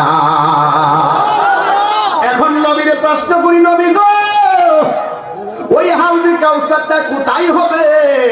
আমার নবী, আপনার নবী বলেন মিম্বারি আলা হাউজি, আমাকে আল্লাহ যে হাউজে কাউসারটা দান করছে গো, ওই হাউজে কাউসার উপরে আমার আল্লাহ আমাকে মিম্বরটা দান করেছে। আকাশ আকাশের মধ্যে যত তারকা আছে কোটি গুণ বেশি তারকা সমান পাত্র আমার আল্লাহ হাউজের পাশে রাখবে। আমার উম্মত গুলো পানি নিয়ে নিয়ে তারা পান করবে। এই জন্য আমার যুবক ভাইরা, রমজান শুধুমাত্র একটা রোজা নয়। সেহরি খাইলেন, ইফতার করলেন, এটার নাম রোজা না। রোজা রাখলে হাতে রোজা আছে, পায়ে রোজা আছে, চোখে রোজা আছে, জবানে রোজা আছে, অন্তরে রোজা আছে। সবগুলো ঠিক রেখা যদি আপনি নামাজ পড়তে পারেন, আল্লাহর বিধানগুলো যদি মানতে পারেন, আমার আল্লাহ রাব্বুল আলামিন বলতেছেন 11 মাসের মধ্যে যে আমলনামা হবে এটা মিজানের পাল্লায় ওজন করা হবে। আর রমজান মাসে যে রোজার সওয়াব হবে গো, আমি আল্লাহ মিজানের পাল্লায় টানাবো না। এই রোজার প্রতিদান আমি আল্লাহ রাব্বুল আলামিন নিজের হাত দিয়ে আমার বান্দারে দান করব। আর জোরে জোরে বলেন না সুবহানাল্লাহ। এই জন্য আমার যুবক ভাইরা, আমি অনুরোধ করে বলে দিয়ে যাব, এই রমজান মাসটা এমন একটা মাস যে এই মাসের মধ্যে ইফতার করলে যেমন সওয়াব, শেষ দিকে 10 দিন ইতিকাফ আছে না নাই? আমার নবী আপনার নবী বলেন, এক পৃথিবীর মানুষ তোমরা ইতিকাফ করবা। আমি কয়েকদিন আগে, কয়েক বছর আগে এক মুরব্বিকে বলছিলাম, বাজান আপনার ছেলেগুলা বিদেশ থাকে, মেহেরবানি করে আপনি 10 দিন ইতিকাফ করেন। আরে বাবা, জীবনে বহুত কামাইছেন, বহুত খাইছেন, এবার মরার আগে মইরালন। আবার আমার জিজ্ঞাসা, হুজুর এটা আবার কেমন কথা? মরার আগে আবার মরা কি? আমি বলছি মরার আগে মরা হলো 10 দিন ইতিকাফে চলে যাও। এখানে পরিবার পরিজন কাছে আসবে না, সন্তান কথা বলবে না, বাজারের মধ্যে যাওয়া হবে না, বিনা কারণে কথা বলা হবে না। এটার নাম হলো মরার আগে মরা। এই মরার আগে যদি মরতে পারে, আমার নবী আপনার নবী বলেন, যারা রমজানের শেষ 10 দিন মসজিদের মধ্যে ইতিকাফ করবে, আমার আল্লাহ রাব্বুল আলামিন তার আমলনামায় 2টা হজ আর 2টা উমরার সওয়াব দিয়ে দিবি। আমি যখন বললাম বাবা আপনি ইতিকাফ করেন, সে আমার কি বলতে জানেননি? সে আমার কয় আমার গরু আছে, সকালবেলা দুধ দুহন করে বাজার করা লাগে। তখন তো আমার মুখটা চুলকানো শুরু হইলো। আমি তারে বললাম, বাজান আপনার গরুটা আপনি 1টা বছর রাখলেন, 10টা দিন না হয়ে আরেকজনে রাখবে। সে আমার উত্তর দেয়, হুজুর আরেকজনে পারে না, গরুটা আমার সারা মানে না, গরুটা আমার সারা মানে না।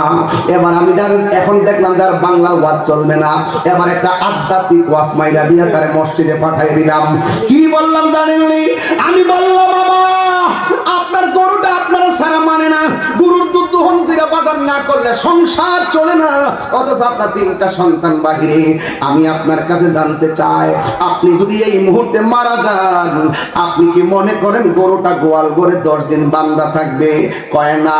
তার মানে বোঝা গেল, একটা মানুষ যখন সংসার থেকে বিদায় হইয়া যায়, তার জন্য গরু ঘাস খাওয়ানো বন্ধ থাকে না, গরুর দুধ দোহানো বন্ধ থাকে না, দুধ বিক্রি করা বন্ধ থাকে না। আপনি মারা গেলে গরুটা রাখবে কে? তখন দেখলাম মুরব্বির চোখের পানি ছল ছল করতেছে। কয় হুজুর আমি তো এমন ভাবে চিন্তা করি নাই। তখন আমি বললাম, শরীয়তের বাইরে আধ্যাত্মিক একটা চিন্তা আছে। আমি কোথায় ছিলাম, কোথায় আসলাম, আমার কোথায় যাব, এই চিন্তা যদি না করেন তাইলে আপনি রবকে কেমনে রাজি করবেন? এই দুনিয়ার মধ্যে তাইকা যদি আল্লাহকে রাজি করতে না পারেন, কবর দেশে গেলে আপনার উপায় থাকবে না। কারণ আমার নবী আপনার নবী সুন্দর করে বলে দিয়েছেন যে যারা রমজানের শেষ 10 দিন ইতিকাফ করবে, আমার আল্লাহ রাব্বুল আলামিন তার আমলনামায় 2টা হজ আর 2টা উমরার সওয়াব দিয়ে দিবে। এক যুবক ভাইরা আমার, অনেক যুবকরা ইফতার করে, অনেক যুবকরা সেহরি খায়, মা ইফতার করে কিনা খবর নেয় না। যে মাটা চুলার পরে 3 ঘন্টা ধরে ইফতার বানাইছে, ইফতার করার সময় সেই মা ইফতার রাখছে কিনা খবর নেয় না। যে স্ত্রীটা 3 ঘন্টা পর্যন্ত ইফতারটা বানাইয়া রেডি করে দিল, সেই স্ত্রীটা ইফতার করছে কিনা এই খবরটা স্বামীও নেয় না। খবরদার খবরদার, আজকে থেকে ওয়াদা হবে, আমরা ইফতার আলাদা আলাদা প্লেটে হবে না, আমরা একসাথে বসে ইফতার করব, একসাথে মাইকা ইফতার করব। যে এই মানুষটা ইফতারটা রান্না করছে, এই মানুষটা যদি আপনার মা হয়, আপনি মার ছাড়া কেমনে ইফতারটা করবেন? আমার জীবনে আমি ভাই ভাইজান আমার জীবনে যত জীবনে রাতের বেলা ঘুমাইছি রমজান মাসে, আল্লাহর কসম করে বলি, কোরআন হাতে নিয়ে বলি, যদিও ধরাটা আপনার কেমন ভাবে নিবেন জানি না, আমার জীবনে আমি মোবাইলের অ্যালার্ম দেই নাই সেহরির টাইমে আমি ঘুম ভাঙবে, আমি সব সময় ঘুমাইয়া গেছি, নিশ্চিন্তা ঘুমাইয়া গেছি। আমার বিশ্বাস ছিল আমার এমন একটা অ্যালার্ম আছে, এমন একটা রিংটোন আছে, এই রিংটোনটা সময় মতো আমার কানে বাজবে।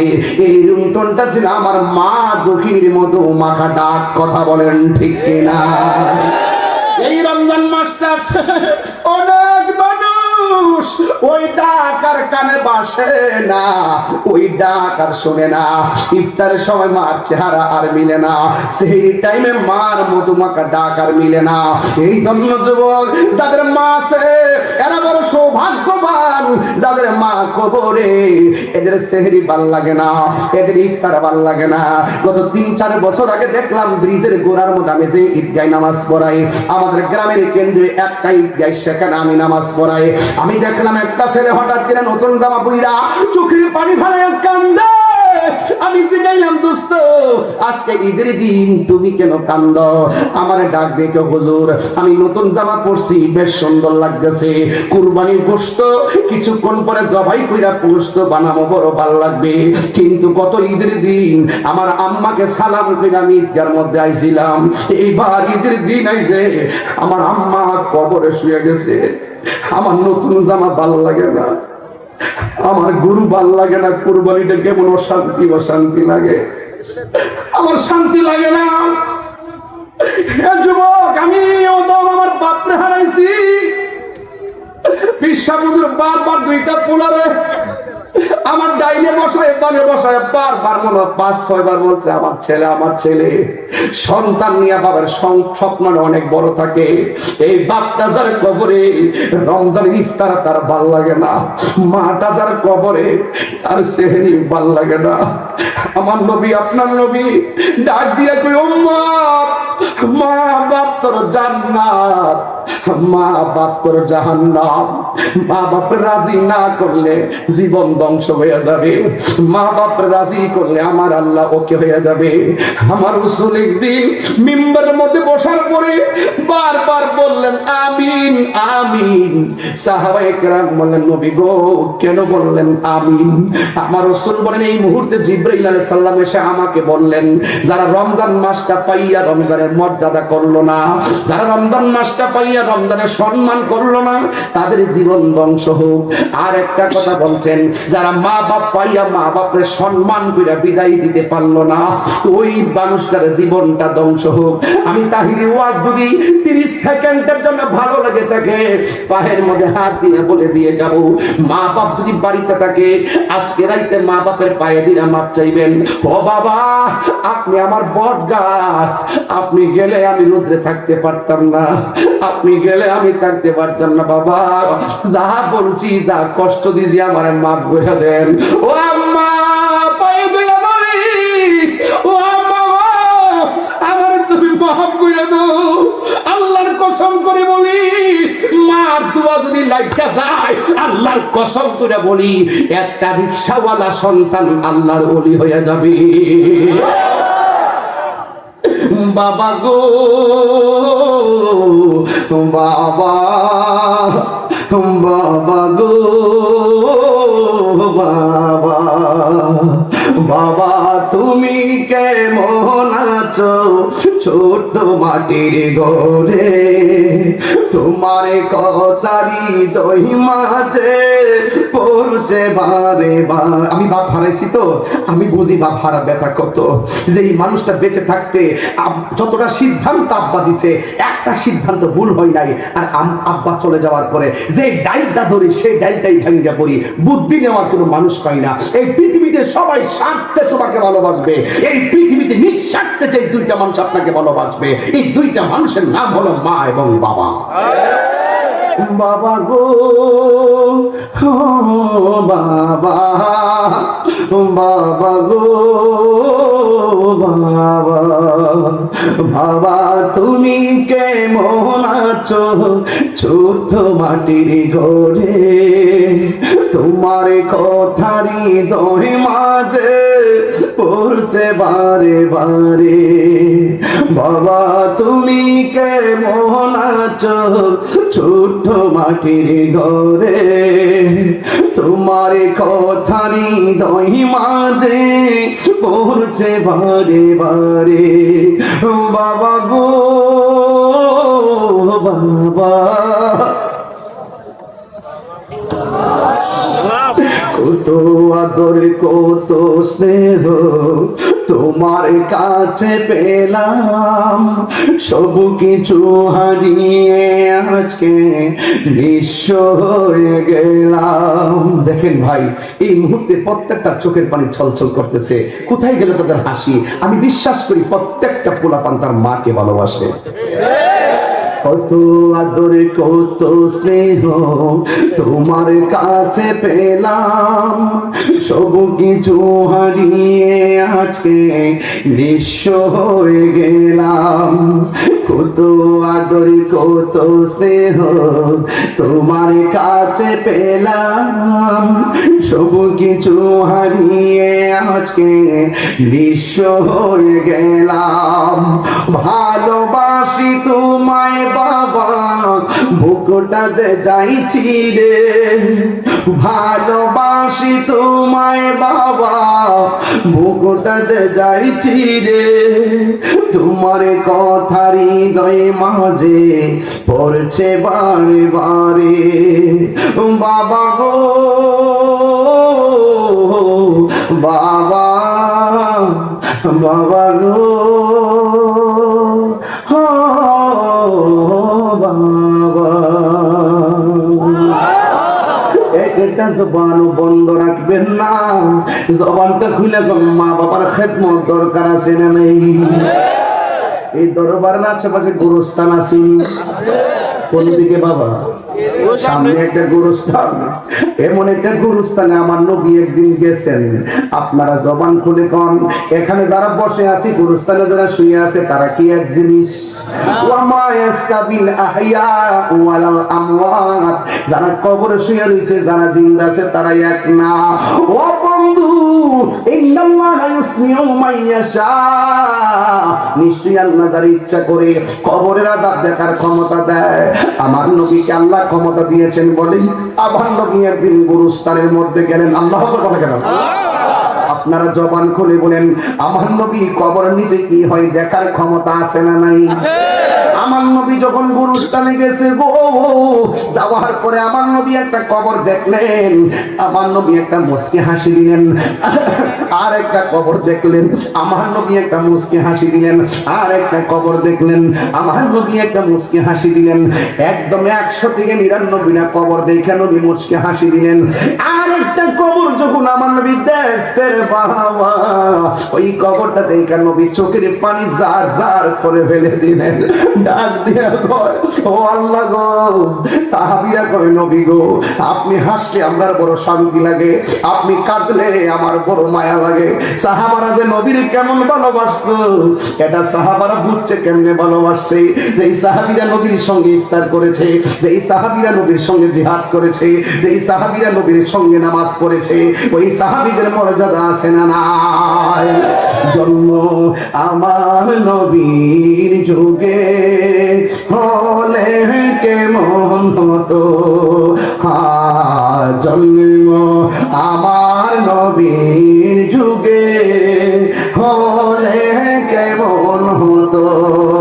দু নয়নে রাসূলে পাক দেখলে কেমন হতো। দু নয়নে রাসূলে পাক দেখলে কেমন হতো। জন্ম আমার নবীর যুগে। সবাই শিখেন। আসতো ভেসে হযরতে বেলালের মধুর আযান, সেই আযানে ছিল এমন প্রেম মুগ্ধ রহমান। আসতো ভেসে হযরতে বেলালের মধুর আযান, সেই আজানে ছিল এমন প্রেম মুগ্ধ রহমান দয়াল নবীর পিছে নামাজ পড়লে কেমন হতো সুবহানাল্লাহ করে দয়াল নবীর পিছে নামাজ পড়লে কেমন হতো পড়ছি আমি নাতে রাসূল পাশে দয়াল নবী নাতে রাসূল শুনে নবী দিলেন মুচকি হাসি যদি কি আল্লাহু আকবার বলা যাবে না জন্ম আমার নবীর যুগে আমার মনে হয় অনেকের মুখ বন্ধ জন্ম আমার নবীর যুগে কেমন হতো সাহাবীরা নবীরে দেখা নবীর সঙ্গে যুদ্ধ করছে ১৫০০ বছর আগে আমরা নবীরে দেখি নাই কথা বলেন শুধু নবীর নাম শুনছি পাগল হয়ে গেছি আর বড় করে এখন সুবহানাল্লাহ আরে শ্রীপুরের মানুষ তো এমন পাগল মাওনার মানুষ তো এত পাগল গাজীপুরের মানুষ তো এমন পাগল ১৫০০ বছর পর এই মাওনার জমিনে বসে এই বাউতুপার জমিনে বসে নবীর শান শুনে চোখের পানি ফেলে কান্না আসে নবীর মহব্বতের কথা শুনে হৃদয় উদ্বেলিত হয় উচ্ছ্বসিত হয় দিওয়ানা হয় তাতেই বোঝা যায় ১৫০০ বছর আগে যদি আমরা নবীর সামনে থাকতাম কাফেররা যদি নবীর তীর মারত ওই তীরের বরাবর মাওনা ইউনিয়া মাওনার পুরাবান বুকটা পাইতা দিত মুস্তফার গায়ে একটা পাথর নাক দিয়ে দিত না কথা বলেন ঠিক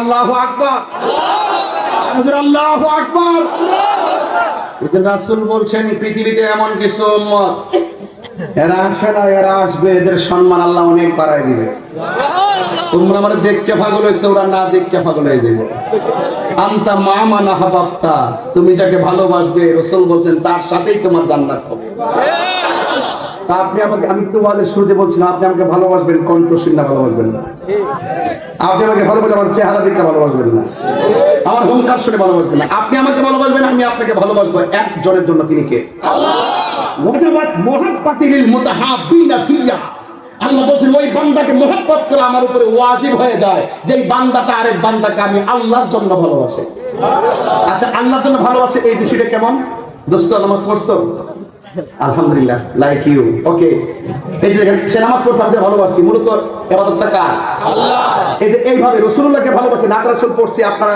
স্লোগান দিয়ে দিয়েছেন এটা নবীর জন্য আমাকে ভালোবাসছেন আমি আপনাদেরকে ভালোবাসি এই যে ভালোবাসাবাসী মানুষগুলো রাসূল পাকের পাশাপাশি থাকবে আর বড় কেন আল্লাহু আকবার বলেন কেন নবীর সঙ্গে জান্নাতে থাকতে চাই কি চাই না তো যদি চান তাহলে মা বাবার খেদমত লাগবে না লাগবে এখন ঈমানটা তাজা করেন কি তাজা করবেন ঈমানটা তাজা করেন রাসূল পাক কবরের উপরে থাকলো কবরের ভিতরে দেখার ক্ষমতা আছে না নাই আছে সত্যি বিশ্বাস করতেছেন এই আকীদা কি আপনার আছে আল্লাহ বলেন ইন্নাল্লাহা ইউসমিউ মাইয়াশা আল্লাহ যারা ইচ্ছে করে কবরের আযাবের আওয়াজ শুনবার তৌফিক দান করে সুবহানাল্লাহ বলবেন না আল্লাহর হাবিব অনেকগুলো কবর দেখলেন দেখে কি কাঁদলেন না হাসলেন আনন্দিত একটা কবর দেখে রাসূল কাঁদলেন সাহাবায়ে কেরাম বললেন ইয়া রাসূলুল্লাহ সব কবর দেখে হাসলেন একটা কবর দেখে কাঁদলেন কেন রাসূল বললেন হে সাহাবীরা ব্যাখ্যা করব না তাড়াতাড়ি বাজারে যাও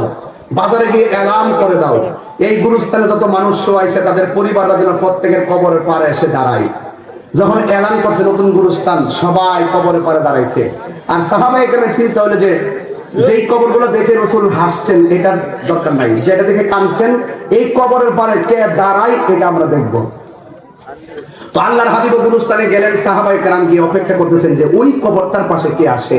যে এই কবরটা দেখে রাসূল কান্না করেছেন, কিন্তু হঠাৎ করে দেখলেন একটা লোক আসছে, এ আবার জীর্ণ শীর্ণ মুরব্বী মহিলা, লাঠিটা বড় করে করে ওই কবরের পাড়ে গিয়ে দাঁড়াইছে। তখন আল্লাহর হাবিব কাছে আয়েশা বললেন, মা। বলেন কি বলছেন? বলেন না কি বলছেন? ডাকটা কি কষ্টের না মায়ার? আর যদি কোন না, সারা পৃথিবী চ্যালেঞ্জ করলাম, আপনি সারা দুনিয়া ঘুরে এসে বলবেন একমাত্র মধুমাখা ডাক মায়ের ডাক। এই পৃথিবীতে মায়ের বিকল্প কিছু খালা ফুফু মায়ের মতো, জান্নাতের চাবি আমার মা। ঠিক কিনা বলেন? আল্লাহ রাসূল পিছন দিকে বলেন, মা। লাঠিটা ঘুরে বলেন, ইয়া রাসূলুল্লাহ লাব্বাইক, আপনি ডেকেছেন তাই এসেছি। মা এই কবরের পাশে দাঁড়িয়েছেন, এই কবরের ওয়ালার সাথে আপনার কি সম্পর্ক? মা বললেন, ইয়া রাসূলুল্লাহ, এটা আমার সন্তান। তো রাসূল বললেন, মা আপনি কি জানেন আপনার সন্তানটা কবরে কেমন আছে? মহিলা বললেন, আল্লাহ এবং তার রাসূল ভালো জানেন। রাসূল বললেন, মা আমি দেখতেছি সব কবরের মানুষ জান্নাতের গালিচায় ঘুমাইতেছে, আর আপনার সন্তানটা আগুনের গালিচার মধ্যে চিৎকার করতেছে। আচ্ছা, এই কথা শুনলেন মহিলার কষ্ট লাগে না সুখ লাগে? কিন্তু মহিলাটা এই কথা শুনে মুচকি মুচকি হাসতেছে। রাসূল ডাক দিয়ে, মা আপনার সন্তান কষ্টে আর আপনি হাসতেছেন, তার কারণটা কি? আল্লাহ বলেন এটার রহস্য আছে না নাই? মহিলাটা ডাক দিয়ে, ইয়া রাসূলুল্লাহ আমি হাসি কেন জানেন? আমি হাসতেছি এই জন্য, যেদিন আমি টের পেয়েছি আমার সন্তানটা আমার রেহেমে কনসেপ্ট হয়েছে, সেদিন থেকে আমি বড় আনন্দিত। যখন সন্তানটা পেটের ভিতরে বড় হচ্ছে, নড়াচড়া বন্ধ হলে খুব চিন্তিত, যখন নড়াচড়া করতো, লাথি খেলেও কষ্ট পাইলে আমি বড় আনন্দিত। জীবনে অনেক রাত্রে ঘুমাইছি, ঘুমটা শুধু চোখে লাগছে, আমার সন্তান আমার তল পেটে এমন লাথি দিছে, আমার ঘুম ভেঙে গেছে। আমি চোখের পানি ফলায় সারা রাত কাঁপছি। সকালবেলা মানুষের দেখলে তো লজ্জা, এই জন্য আমি শাড়ির আঁচল দিয়া পানিটা দিয়া চোখটা সুন্দর করে ধৌত করিয়া মানুষের সামনে হাসি মুখে গেছি, কারণ সন্তানের দেওয়া কষ্ট কি মানুষের কাছে বলা যায়? আপনি তো ঠিকই বলেন, আপনার মা আপনাকে ধমক দিছে, আপনার ওয়াইফে ধমক দিছে, আপনি তৃতীয় পার্সন মানুষের কাছে যেয়ে বলেন আমার মা ইডা কইছে, আমার মা ওইটা কইছে। ইয়া রাসূলুল্লাহ, অনেকবার খাইতে বসছি, আমার সন্তান, আমি শুধু পেটের ক্ষুধা নিয়ে মুখে খাবারটা দিব, আমার সন্তান ওই মুহূর্তে আমার লাথি দিছে, আমার খাবার রুচিটা সন্তান কেড়ে নিছে। মানুষ আমার জিজ্ঞাসা করছে খাও না কেন? আমি বলছি মুখে রুচি নাই। এরপরে মানুষকে কি বলা যায় যে লাথি খাই আমার খাবার কষ্ট হইতেছে? আমি বলি নাই। সন্তানটাকে ভূমিষ্ঠ করার সময় অনেকে বলছে আমি নাকি মারাই গেছি। আচ্ছা ভাইজান, এই এলাকায় এমন তথ্য আছে না যে ডেলিভারি দেওয়ার পরে সন্তান কাঁদতেছে মা মারা গেছে? হসপিটালের ভিতরে দেখবেন মা সন্তান দুজনে মারা যায়, অনেক সময় মাটা বেঁচে থেকে সন্তানটা মারা যায়, অনেক সময় সন্তানটা বেঁচে থেকে মাটা মারা যায়। রাসূল কি বলছে জানেন এই ব্যাপারে? রাসূল বলছেন যদি কোনো মহিলা ডেলিভারি কেসে মারা যায়, আল্লাহ পাক তার মরণটাকে শহীদের খাতায় লিখে দেয়। আল্লাহ দিয়ে আপনার মার এত সম্মান দিল, ওই মার যে আল্লাহ বাঁচায় রাখলো, আপনি মারে কি প্রতিদান দিলেন? এই জন্য রাসূলকে বলতেছেন, ইয়া রাসূলুল্লাহ আমার সন্তানটা ভূমিষ্ঠ হওয়ার সময় অনেকে বলছে আমি নাকি মারাই গেছি, আল্লাহ আমার বাঁচায় রাখছে। সন্তান হওয়ার পরে ডান কাত নিয়েছি, ডান কাত থেকে বাম কাতে, বাম কাত থেকে বুকের উপর থেকে শাড়ি কাপড় গুলো কাটটা তোল বিছনা বানাইছে। তোল বিছনা বুঝেন? নিচের বিছানা, বাচ্চার তো বিছানা আর কি। ওই বিছানা দিয়ে আমি দিনের পর দিন ঘুমাইতে পারি নাই। আমি এমন ভাবে তারে লালন পালন কইরা বড় করছি, আমি তারে এমন ভাবে বড় করছি, কিন্তু আমার সন্তান রক্তের পানি কইরা আমি এত বড় করলাম, আমার সন্তানটার জন্য সন্তানের বাপে এমন কষ্ট করছে, আমার সব বাচ্চা সন্তানটার আমি মানুষের মতো মানুষ বানাইলাম, কিন্তু দিন যত যাইতেছে আমি তত বেশি দুর্বল হয়ে গেছি। আমার সন্তানটা আমার খবর নেয় না, আমার সন্তানটা বড় হওয়ার পর এমন কষ্ট দিছে, ওই কষ্ট দেওয়ার পর আমি আর সহ্য করতে পারি নাই। আমি আমার আল্লাহরে ডাক দিয়ে বলছি, আল্লাহ ও আমার আল্লাহ, ও আল্লাহ গো, আমার সন্তান আমার এমন কষ্ট দিছে, আমি আর লুট নিতে পারতেছি না, আমি আর সহ্য করতে পারতেছি না। এ আল্লাহ, আমি বড় দুর্বল, সন্তানের বাবাও টাকা রুজি করে না, আমার সব শেষ হয়ে গেছে, এখন সন্তান আমার সাইরা চলে গেছে। আল্লাহ, সন্তানটা আমার যেমন কষ্ট দিছে আপনিও তারে কষ্ট দিয়েন। ইয়া রাসূলুল্লাহ, আমি কেন হাসতেছি জানেননি? আমার বদদুয়াটা আমার আল্লাহ যে কবুল করছে, আমি পাগল নিয়ে ডাকটা যে আল্লাহ কবুল করছে, এই জন্য আমি মুস্কি মুস্কি হাসতেছি। আমার সন্তান কষ্টে আছে, আমার কোনো দুঃখ নাই, আমার আল্লাহ যে আমার ডাকটা শুনছে, আমার মতন সৌভাগ্যবতী আর কেউ নাই। এরপরও আমার নবী তো উম্মতের দরদি, কথা কোন ঠিক কিনা? আমার নবী এমন মুস্তাজিবুদ দাওয়া, আমার নবী আল্লাহর ডাক দিয়ে কে আল্লাহ, জবানটা খুলে দেন না আল্লাহ। আমি তো দেখতেছি সন্তানটা কেমন ভাবে কাতরাইতেছে, মহিলাটা তো দেখে না। ও আল্লাহ, তোমার কাছে একটা ফরিয়াদ জানাই, মেহেরবানি করে সন্তানের মাকে কবর আযাবটা দেখায়া দাও, এই কবরটার একটু ফাঁক করে দাও। যেই মাত্র আমার নবী আল্লাহর কাছে চাইছে, কবরটা যখন ফাঁক হয়ে গেছে রে বাবা, ওই মুহূর্তে মা তাকায়া দেখতেছে সন্তানটা আগুনের গালিচার মধ্যে কাতরাইতেছে, কাঁদতেছে। শত হইল তো মা পাহাড় পরিমাণ কষ্ট দিল, মার সামনে যদি যাইয়া মারে একবার আম্মা করে ডাক দিবা, পাহাড় পরিমাণ রাগ, মা সেকেন্ডের ভিতরে পানি হয়ে যায়। কথা কোন ঠিক কিনা?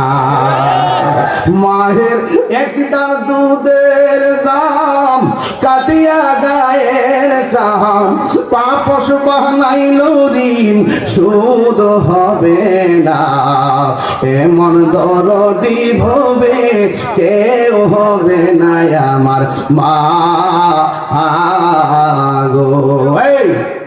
এক কেজি আপেল খাওয়াই ভাবতেছেন যে অনেক কিছু দিয়া লাইছেন, নিজের বউয়ের যখন একটু বেদনা দৌড়ায় যে হসপিটালে লয়ে যান না, আর মা যেমন ব্যথায় কাতরায় প্যারাসিটামল দিয়ে দায়িত্বটা শেষ। আমি বলি না যে আপনি বউরে দিবেন না, দিবেন, কিন্তু মারেও তো দিবেন। আজকে তুমি মিটাগোলা বাড়িতে ফেসবুকে ঢুকে দিয়ে মহিলা বেড়েছে, আমার স্বামী আমাকে অনেক টাকা দিয়েছে, জুতা কিনতে চলে গেছে 1.5 লক্ষ টাকা। আজকে দেখলাম, আজকে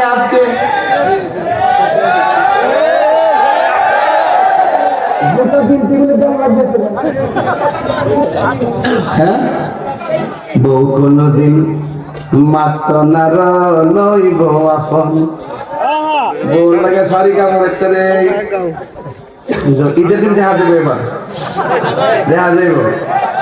একবার বউর কাপড় কিনতে যায় কত চিন্তা করে, আর মাল লাগে কার 100 টাকা শাড়ি না আম্মা তোমাদের কি দাম?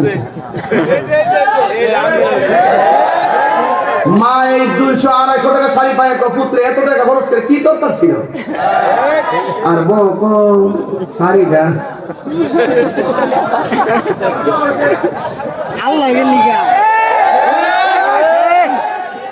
যারা ঠিক কইতাছো তোমরা বিয়া করছো না,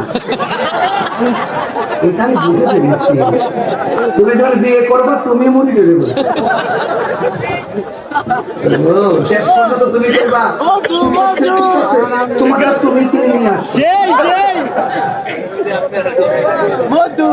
কথাই সঠিক? এগুলো ভাই অহরহ চলতেছে, আপনি জানেন না।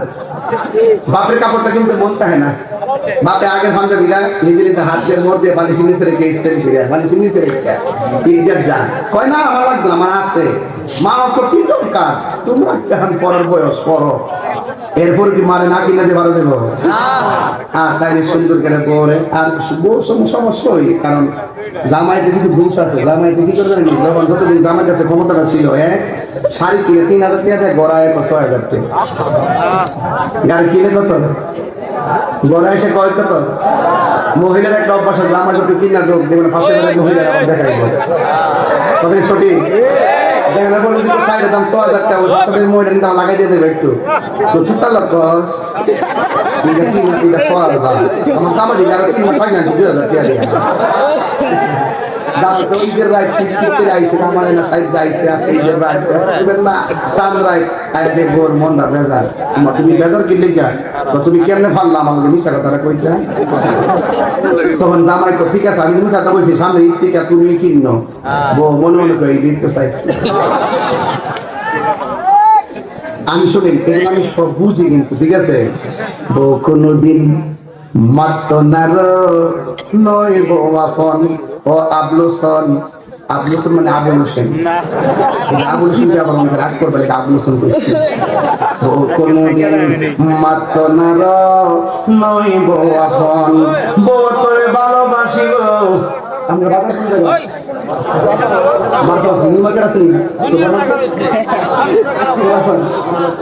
তোরে ভালোবাসিব মাওনা রাস্তা থেকে লাল শাড়ি কিনা দিবা যতক্ষণ কোনদিন মাত্র নার নয় বাফন ও আবলুসন কোনদিন মাত্র নার নয় বাফন দেখি না আসল কথা বলতাম নেই ও আর যদি কোনো জায়গায় আমি একটু বক্সটা ডাকতে বলি তাহলে আওয়াজটা বেশি আগে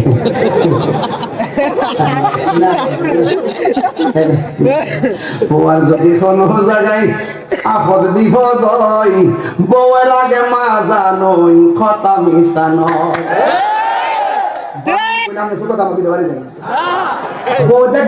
ঘুমাই দিছে মা দুটো ডাক্তার দিছে শেষে দূর থেকে আমার পুত্রের মনে কোন বিপদ হইতেছে কথা কোন ঠিক যাবে বিদেশ থেকে আইলে বিদেশ কথা তো কম লাগে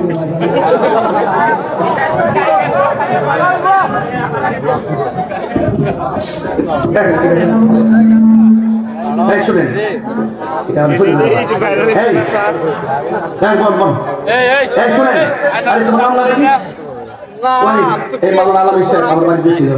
খুব কষ্ট করতে যোগাযোগ করছে মাথা গেছে নিকল হয়ে গেছে সাইড দেখবার লাগে বরাবর তুমি সাওয়াত মার হাওয়া কর কই গেছিলাম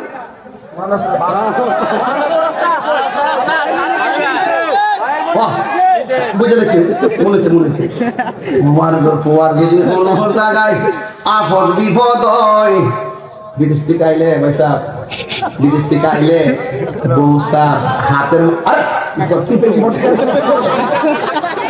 কথার বাবা শেষ করতে আমি তাই হুজুরটাকে আলাদা একটা নাচ করি বিদেশ থেকে আইলে বৌসা গাঁটি কড়া আর মাছ আর চেহারা খাইল পুত্রে পুত ব্যস্ত রাখ খাইয়া দাও আমার যত শাস্তি হোক মা কবে আমার পুত্র হয়ে গেছে কাকু আর বড় সাহেব গাঁটি করা আনছে এবারে গাঁটিটা খোলার পরে দুইটা খোলার পরে মা তো বুঝছই যে ছোটটার মধ্যে স্বর্ণটি রাখছে মা তো পুত্রে এই কোম্পাটা মন ঠিক আছে আর হিটা তারা রুমে দেয় খুলিস বড় জাকেট খানে মনটা ঠিক হয়েছে না পরে রাত্রে বেলা ঘরে দরজা লাগাইয়া এটা খুলতেছে খোলার পরে যখন দেখছে কচে এই স্বর্ণগুলো কি দরকার ছিল এত কষ্ট করিয়ে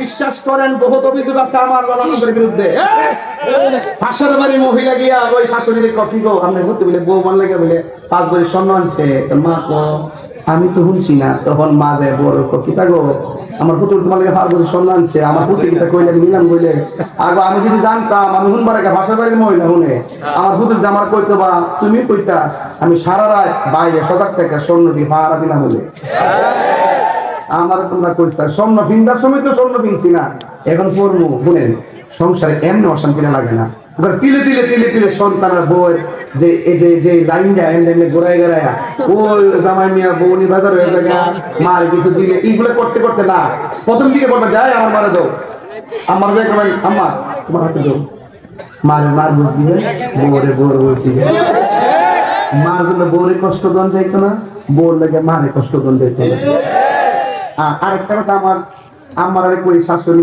কয়ে দিয়ে যাই কইব আমের পুত্রের বউরে যদি আপনি ভালো করে ব্যবহার করেন তাহলে মনে রেখেন যে আমের পুরাটা কিন্তু সুস্থ থাকবো আমের বউরে কি হবে তার মনে ঠিক থাকবো যদি ঠিক করে তো তার মনে বলে বাড়াতে হস হত্যা বিড়ি করো না, এটা আমি বুঝে রাখছি সব হয়ে। যদি কোনো জায়গায় আপদ বিপদ হয়, বউয়ের আগে মা জানুন কথা মিশা নয়। আরে বউ তোর যেন তেন, একটা গেলে আরেকটাই বউ। আরে বউ তোর যেন তেন, মা হইল অমূল্য ধন, ঠিক না? বউ কোনদিন মাত্র না নয় গো আপন, ঠিক না? আজকে থেকে ওয়াদা, বউয়ের জন্য মাকে কষ্ট দিব না, আর মাকে বেশি ভালোবাসে দিয়ে বউকে কষ্ট দিব না। যে বেটা মারে কষ্ট দিয়ে বউরে খুশি রাখে, এটা বিয়া করছে না, এটা বিয়া বইছে। আর যেটা মার বুঝতে বউরে বউর বুঝতে, এটা হইলো বেড়া। যেটাকে যেটা ঠিক রাখতে পারে না, এটা হইলো বেড নাম্বার 2। বেড়া প্লাস বেডি। আমি কি ওয়াজ কিনুন ফালাইন নামাজ করতেছি? বেড়া উঠলে কলা গাছটা, বেড়া উঠলে আজকে থেকে ওয়াদা। একটা যুবক কি সংসারটা সুন্দর করতে পারে না? একটু একটু হেকমত করলে হয়ে যায়, কথা কোন ঠিক কিনা? আল্লাহ যেন কবুল করে, বলুন আমিন। বাজান 1:10 বাজে, আরো 1 ঘন্টা 50 মিনিট দিচ্ছে। একটা 11:15 হয়েছে তো। আচ্ছা, আল্লাহ আকবার জোরে বলুন। একটা আযান দিতে হইব। আচ্ছা, আপনারা কি শুনেন, বাকি রোজাগুলো রাখবেন নি? মাজার কি ভাঙা যাবে? মাজারকে আমরা পূজা করি, কি করি? জিয়ারত করে যাই আছে না? না, আল্লাহ তাআলা কাউকে শ্রদ্ধা করা যাবে? মাজার কি শ্রদ্ধা করা যাবে? আল্লাহ তাআলা কাউকে শ্রদ্ধা করা যাবে? শ্রদ্ধা পাওয়ার মালিক কে? পায়ের মধ্যে যদি উস্তাদের পায়ের চুমা দিয়ে রেখে শ্রদ্ধা হবে, পীরের পায়ের চুমা দিয়ে রেখে শ্রদ্ধা হবে, মার পায়ের চুমা দিয়ে শ্রদ্ধা হবে। হাদিস শরীফে কদম বসি আছে, কদম বসি ফুট লাগায় চুমা দেওয়ার কথা আছে। এরপর আমরা বলি কি জানেন, যেহেতু এটা নিয়ে অনেকে অপেক্ষা করে শ্রদ্ধার মতন নিয়ে লাগাই দেয়, এই জন্য আমরা এটাকে একটু দূরেই রাখি, এটা থেকে আমরা একটু রুখসত দিয়ে রাখি যে না, এটা নিয়ে অনেক অপেক্ষা করবে। এই জন্য আপনারা সবাই সুন্দর করে, উস্তাদ যদি এভাবে উঁচু জায়গায় বসে, আপনি নিচে বসে আপনি পাটা এইভাবে নিয়ে আপনি চুমা দিতে পারেন। এটা বাবুল কুবলা তো রিজিল ওয়ালিয়া দে, হাতে এবং পায়ের মধ্যে চুমা দেওয়া যায় আছে। এটার নাম হলো কদম বসি। একটার মধ্যে আরেকটা লাগায় না বাজানো। দোকানের যে কাপড়টা আছে, কাপড়টা যখন সারওয়াল বানায় তখন এটা পায়ে লাগলে সালাম করে না। এই কাপড়টা দিয়ে যখন আমরা কোরআন শরীফ গিলাফ বানাই, তখন এই কাপড়টা পায়ে লাগলে সালাম করে। কেন জানেন? কোরআনের কারণে। তো আল্লাহর ওলিরা যে জায়গায় শুয়ে থাকে, এই জায়গাটার দাম আছে, এটা আল্লাহর ওলির কারণে। এত বোঝানো সম্ভব না, এত বোঝানো সম্ভব না, বুঝলে তো একটা কথাই বোঝা যায়। এজন্য আমরা জানি সেজদা পাওয়ার মালিক কে? আল্লাহ ছাড়া কাউকে সেজদা করা যাবে? আমরা মাজার পূজা করি না, আমরা মাজার জিয়ারত করি। যদি কোনো মাজার অসামাজিক কাজ হয়, আমরা সবাই মিলেমিশে তা প্রতিহত করব। রোজা রাখবো, 5 ওয়াক্ত নামাজ পড়বো, মা বাবার খেদমত করব। আজকে আমি অনেক দিকে গেছি, কেন জানেন? আমি একটা বিষয় ওয়াজ করলাম বলে, কিন্তু তাকুয়া নিয়ে ওয়াজ করলাম বলে। বিভিন্ন দিকে গেছি এই জন্য, যেহেতু আমি অ্যাভেলেবল এটাকে আসতে পারবো না, এই জন্য একই সাথে অনেকগুলো কথা বললাম যে আপনারা বিভিন্ন সাইডের প্রেমটা নিজে ধারণ করতে পারেন।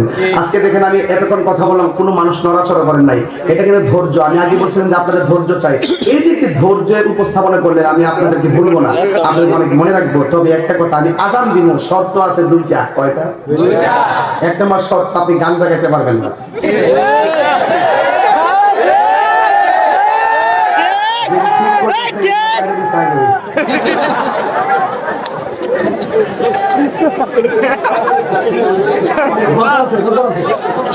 বাবা, আমি জানি তা সব পড় লয়ে বলি গেছে। বাবা এখন বলেন, বাবা কি চলবে না বন্ধ হবে? আবার চলবে না বন্ধ হবে? গাঞ্জা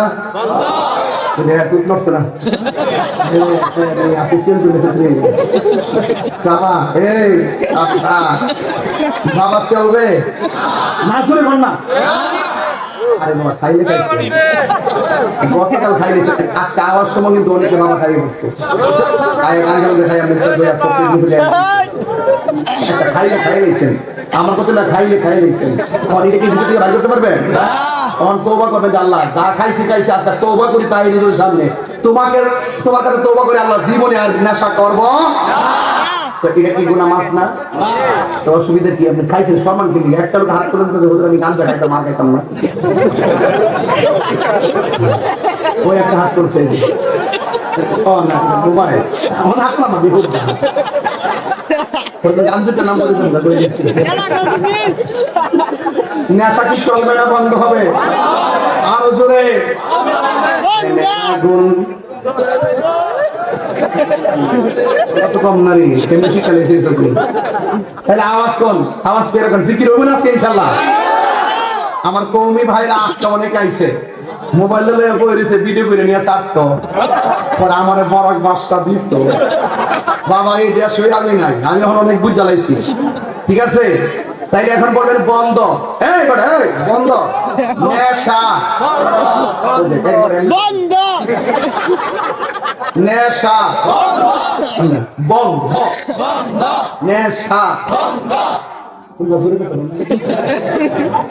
নেশা ইয়াবা হেনচি গাঞ্জা সুদ ঘুষ চুরি ডাকাতি বোমাবাজি রাহাজানি ঝগড়া গীবত মুনাফিকি চুগলখড়ি নামাজ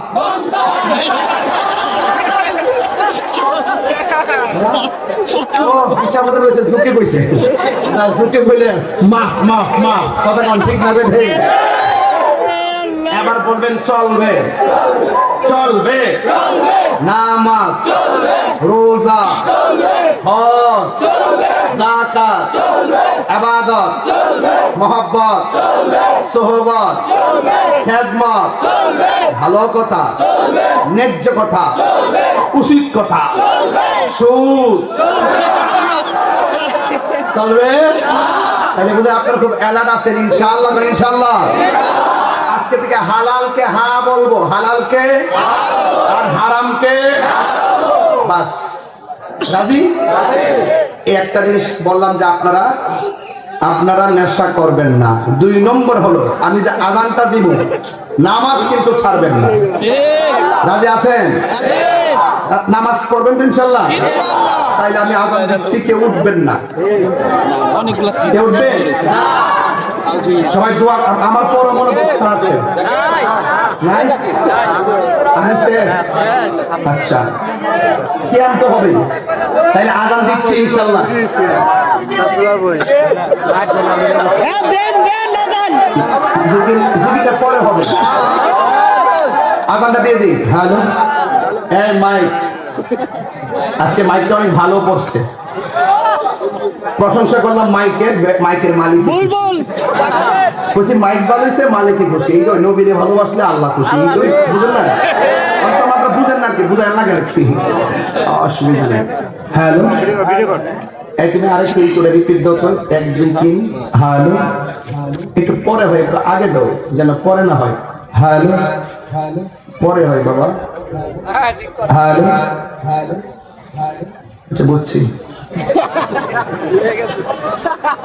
বুঝছি না না ঠিক আছে হঠাৎ করে সেটিং ব্যাপার স্যাপার আছে গাড়ি কি হুট করে স্টার্ট মারে আস্তে আস্তে গিয়ার পালা যাচ্ছে আল্লাহু আকবার আল্লাহু আকবার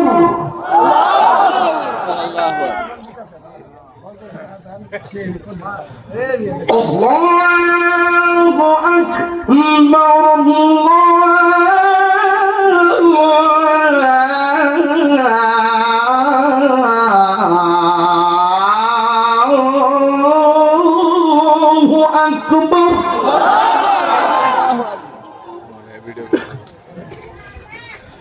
أشهد أن لا إله إلا الله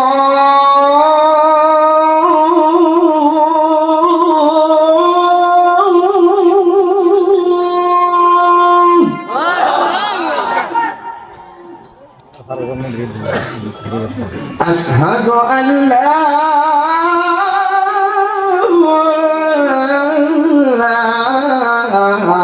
إله إلا الله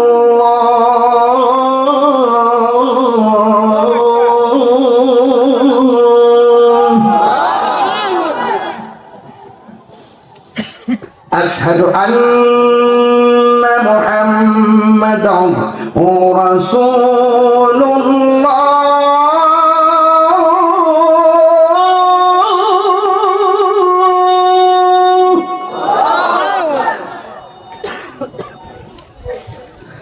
أشهد أن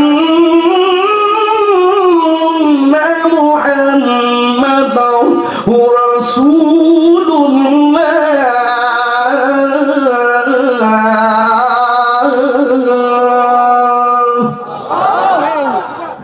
এখন যে আল্লাহ আকবার আছে, আল্লাহকে এমন জোরে ডাক দিবেন, এই ডাকটা উচিলে যেন আল্লাহ পাক এই বালুতোফার গুরুস্থানের আযাব যেন আল্লাহ মাফ করে দেয়। প্রস্তুত আছেন? হাইয়া আলা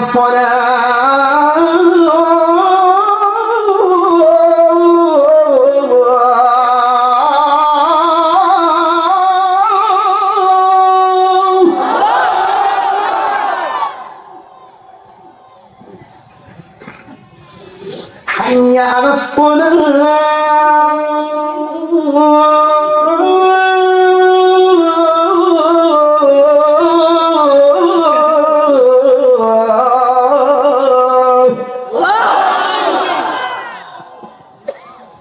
حي على الفلاح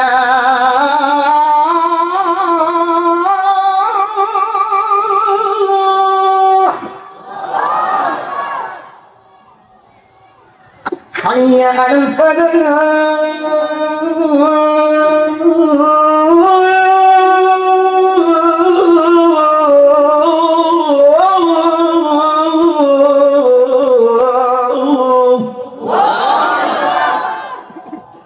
ফজরের যে মনে আসা দিল আসসালাতু খায়রুম মিনান নাওম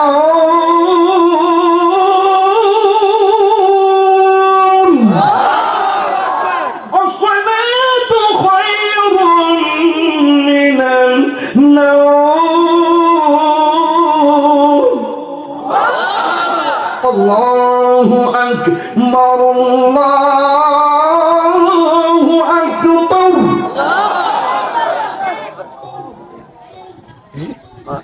লা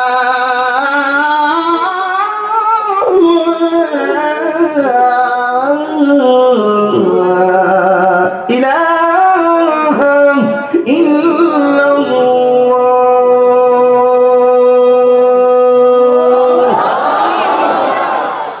বন্ধু